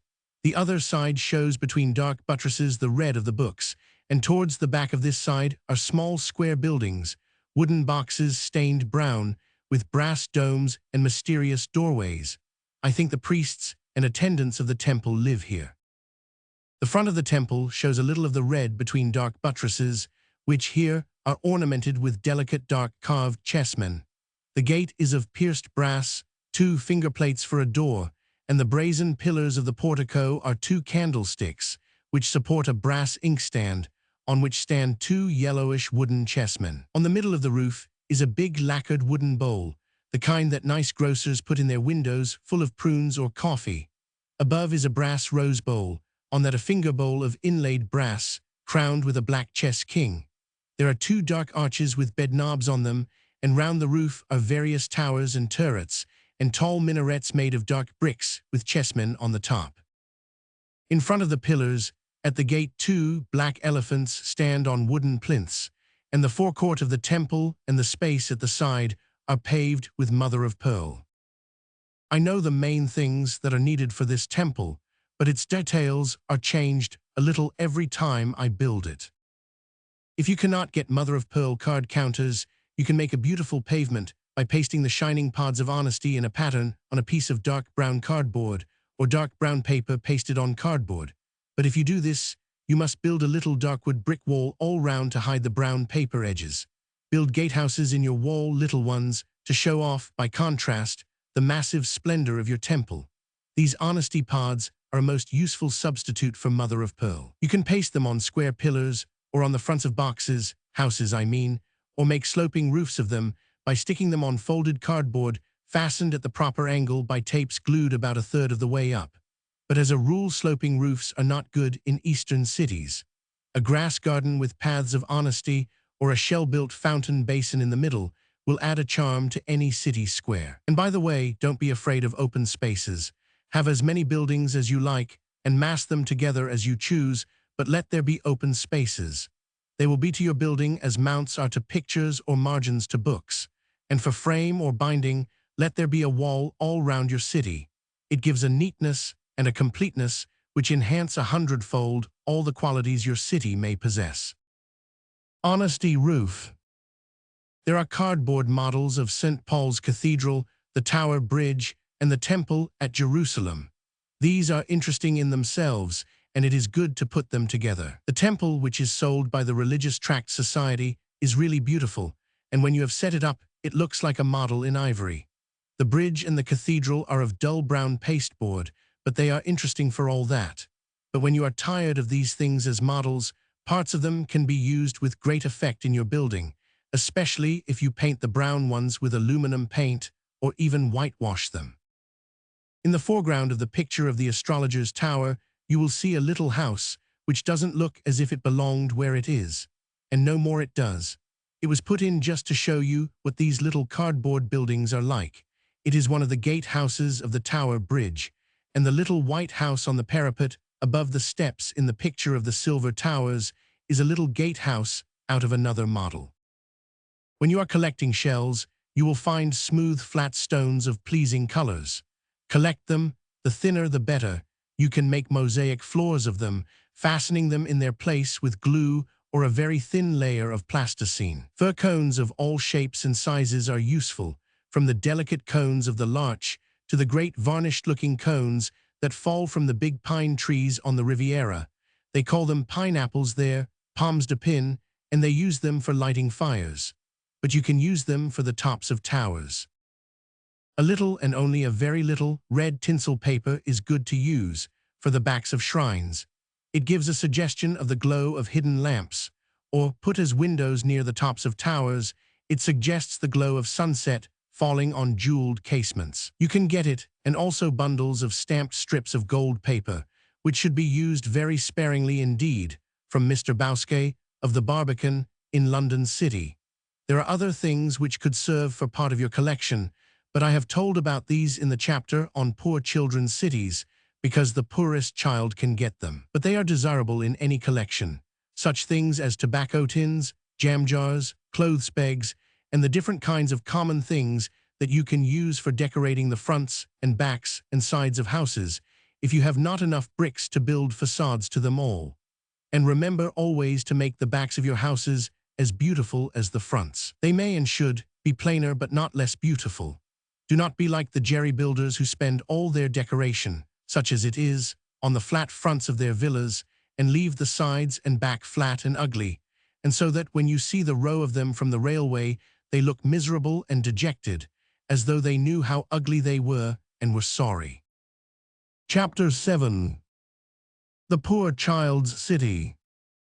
When my city was built at Olympia, a great many school teachers who came to see it told me that they would like to help the children in their schools to build such cities, but that it would not be possible because the children came from poor homes, where there were none of the pretty things, candlesticks, brass bowls, silver ashtrays, chessmen, drafts, well-bound books, and all the rest of it, which I had used to build my city. So then I said I would build a city out of the sort of things that poor children could collect and bring to school.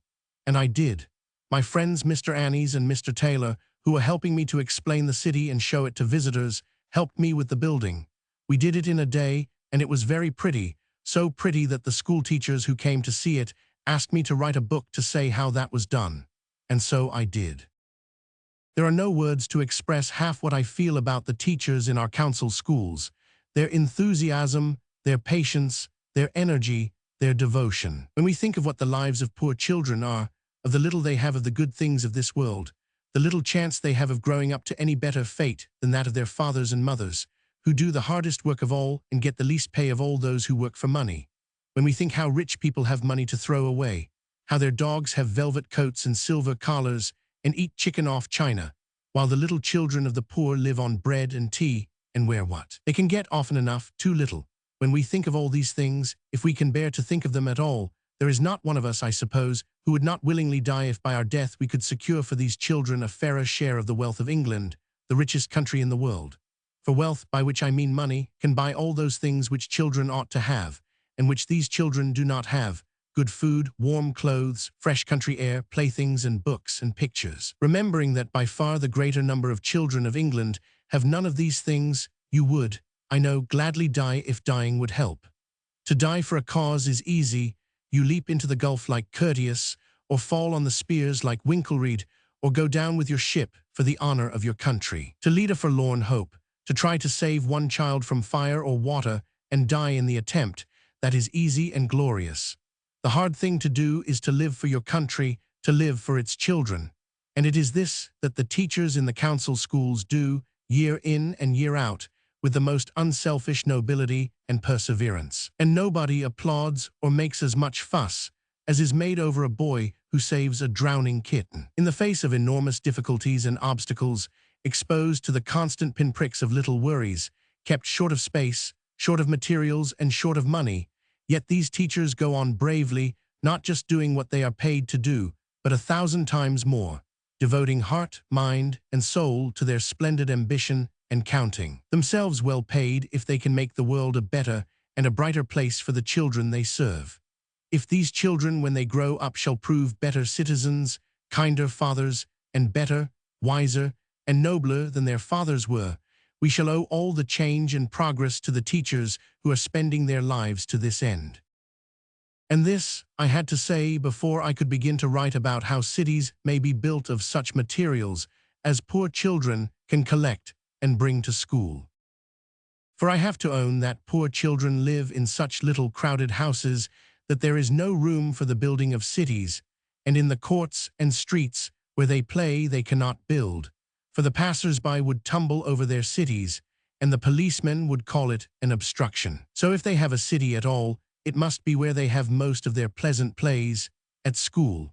Besides, the children I have in mind are so very poor that no one child could possibly collect enough materials for a city, but a number of children could each of them bring a few things and thus make up enough for the building. And in most schools, there will be some children not quite so poor who can afford a penny or so for tinsel paper and the few things, colors, paints, and so on, that do not occur naturally in a house, even a well-to-do house.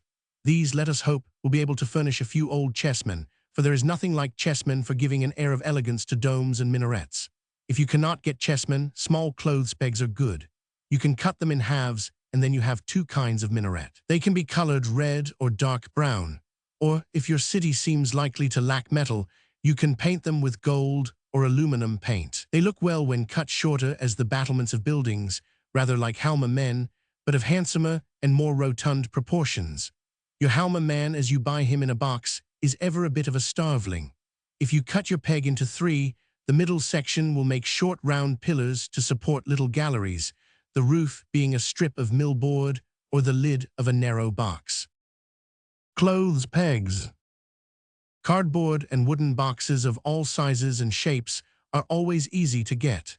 These can be colored, as explained in another chapter, and little doors and windows cut in them. But be sparing of windows. Too many windows detract from the dignity of your tower and make it look like a factory. In poor schools, there will not be many bricks, and something must be done to add variety to the facades of buildings when there are not enough bricks to cover or decorate your boxes. A good deal can be done with haricot beans, tapioca, and sago. Fasten the beans round the doorways and the windows with glue or seccotine or plasticine. If you use glue, let the beanwork be quite cold before you do anything else with it. Next day is an excellent rule. When the beans are quite firmly fixed, glue the surface all over and sprinkle thickly with tapioca so that not a bit of the box shows. Leave the tapioca lying on the surface till next day, then turn it up. The loose tapioca will fall off and leave a pleasant, rough-cast-looking surface. Round cardboard boxes, such as muff boxes or biscuit boxes, make splendid towers treated in this way. If you cannot get the little round yellow periwinkly shells, maize is very good if you cut each grain flat with a sharp knife and fix the grains with glue as pillars and arches. Tin boxes or round tins polished to silvery brightness, with doors and windows and crenellations of black passepartout, can be built into palaces of astonishing splendor, as you can see in the picture of the silver towers. But always beware of too many windows. Other excellent towers are jam pots.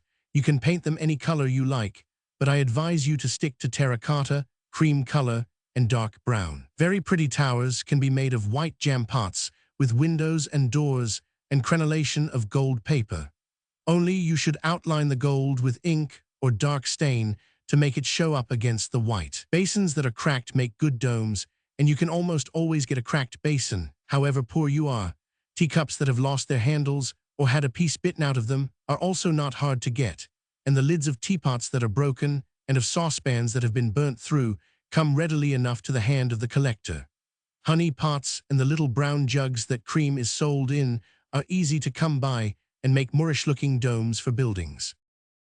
When once you begin to build, you will find that all sorts of things that before looked neither useful nor beautiful become both when they are built into your city. Look at the bedstead knobs in the Elephant Temple and the pepper pots and the teacups on the top of the Tower of Pearl and Red. Towers and Coconut Cottage. Those children who are lucky enough to go into the country for a holiday can collect fir cones and acorns. Nicely shaped bits of wood are more easily come by in a country village than in a London slum. Acorns are most useful, both the acorn and the cup. A brown building with doors and windows outlined in acorn cups, with their flat side set on with glue, looks like a precious work of carved wood.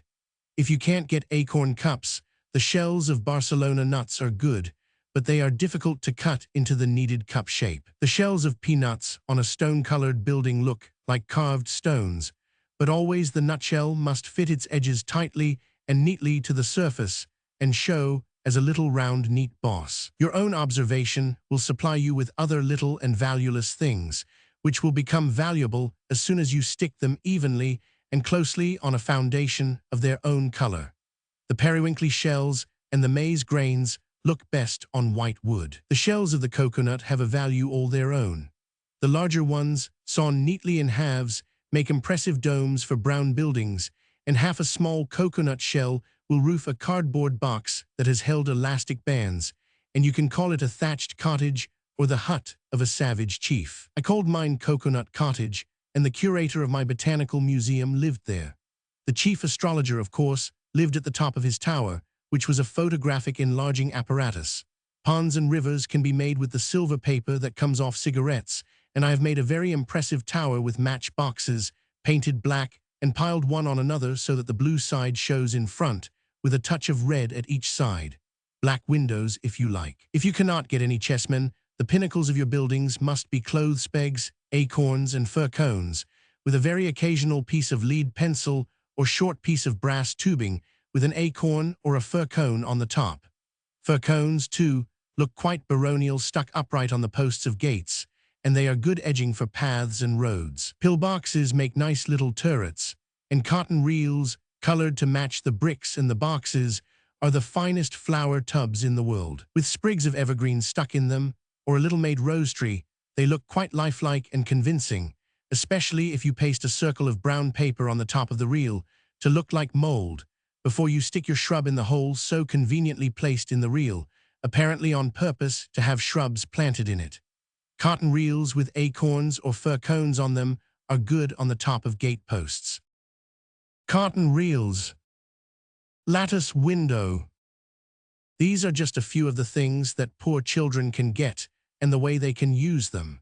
The moment you begin to build, you will think of 100 things that I have not thought of, and 100 ways of using them that I should not have thought of trying. If you can so arrange the site of your city that it need not be disturbed, it will grow in beauty day by day, and you will presently have to name a day to satisfy the children who will want to bring their parents to see it. If you give a school party, no other attraction will be needed, and you will find that neither children nor parents will tire of examining your city as a whole and in detail, exclaiming at its beauty and marveling at its ingenuity. And the children will love it, and so will you. If you are disposed to take a little more trouble with your towers, you can cover them with cement and mold the crenellations and windows with your fingers. The cement is made of newspaper, size, and whitening. Tear up 2 newspapers and boil them in 4 quarts of water for 3 hours. Then pound the paper in a large mortar or squeeze it in your hands till it is all pulp. It will have an unpleasing gray color at this stage, but in the end it will be creamy white. Then add equal quantities of size and whitening and a pinch of yellow ochre, mix thoroughly and let the mixture get cold when it is ready for use, if it is too thin. Chapter 8. The End. You will have noticed that though I began by pointing out that children differ as much as grown-up people do, and that the individual character and temperament of one child are not the character and temperament of another, yet I have throughout spoken of the needs of the child as though the needs of all children were the same. That is because, in the body of this work, I have been dealing with the needs of children as a genus, and not with those of the individual or species. There are certain needs common to all children, needs as universal as the need for food, raiment, warmth, and light. Such are the needs for sympathy and justice, leisure and liberty. These things are admitted by all but the driest economists to be the rights of adults, but not, alas, always admitted as the rights of children, and I have tried to show a little what it is that is essential to the true well-being of all children. The hungers and thirsts of the individual spirit cannot be dealt with by any but those in close relation to the individual child. I have tried to lay down broad outlines, to make suggestions, to point out pleasant ways leading to pleasant places. Parents, teachers, pastors, and masters will make the application or the variation in every individual case. One of the things that is the matter with modern education is the absence of the conception of personal idiosyncrasies, tastes, character, and temperament.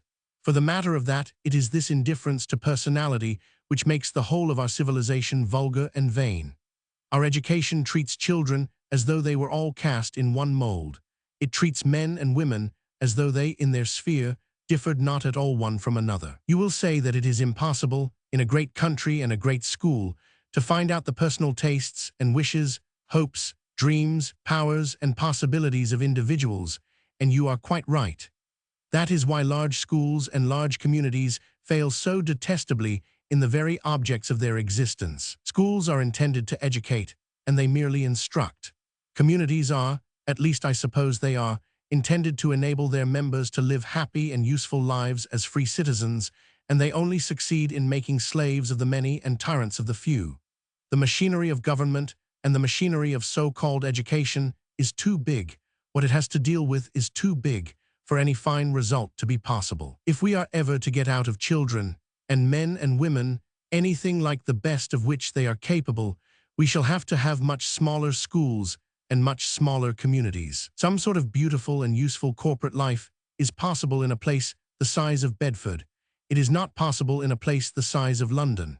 10 or 20 children in a class can be treated as individual human beings, and the best that is in them drawn out by a sympathetic understanding of personal traits and characteristics. But a class of 70 or 80 must be treated as a machine of which the little live units are but wheels and cogs. It can, as a machine, be made to do certain things. The component parts of it can be made to contribute their share to the general result, even as the bright and helpless parts of a machine contribute to its activity. But you can never get out of the children composing such a class anything approaching the fine result which can be achieved by an education based on the broad lines of what is good for children, with a superstructure of delicate perception of what is good for the individual child. Dick, Tom, and Harry can join in certain lessons and certain games, but there will always be some matters in which Dick is not in the least like Tom, and Harry is quite different from both the others. The people who govern us talk about education.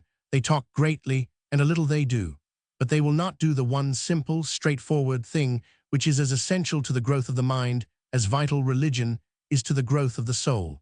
Any teacher in any elementary school knows what is needed, but those in power do not know it. They will make scholarships as plentiful as blackberries. They will do all sorts of fine things for secondary education. The one thing they will not do is to reduce the size of the classes in elementary schools.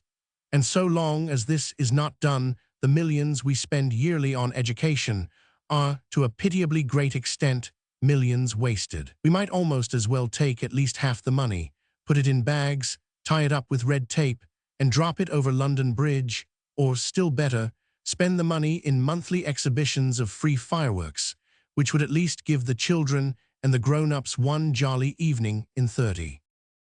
A small class can be taught, and taught well, by a teacher of as average ability as ever tumbled head over heels from London to York, but a large class your average teacher will never get at all. It takes a genius and an orator to speak intelligibly to more than 15 people. I sometimes wonder if teachers know how much of their teaching their scholars miss altogether, fail to see, fail to grasp, do not know is there.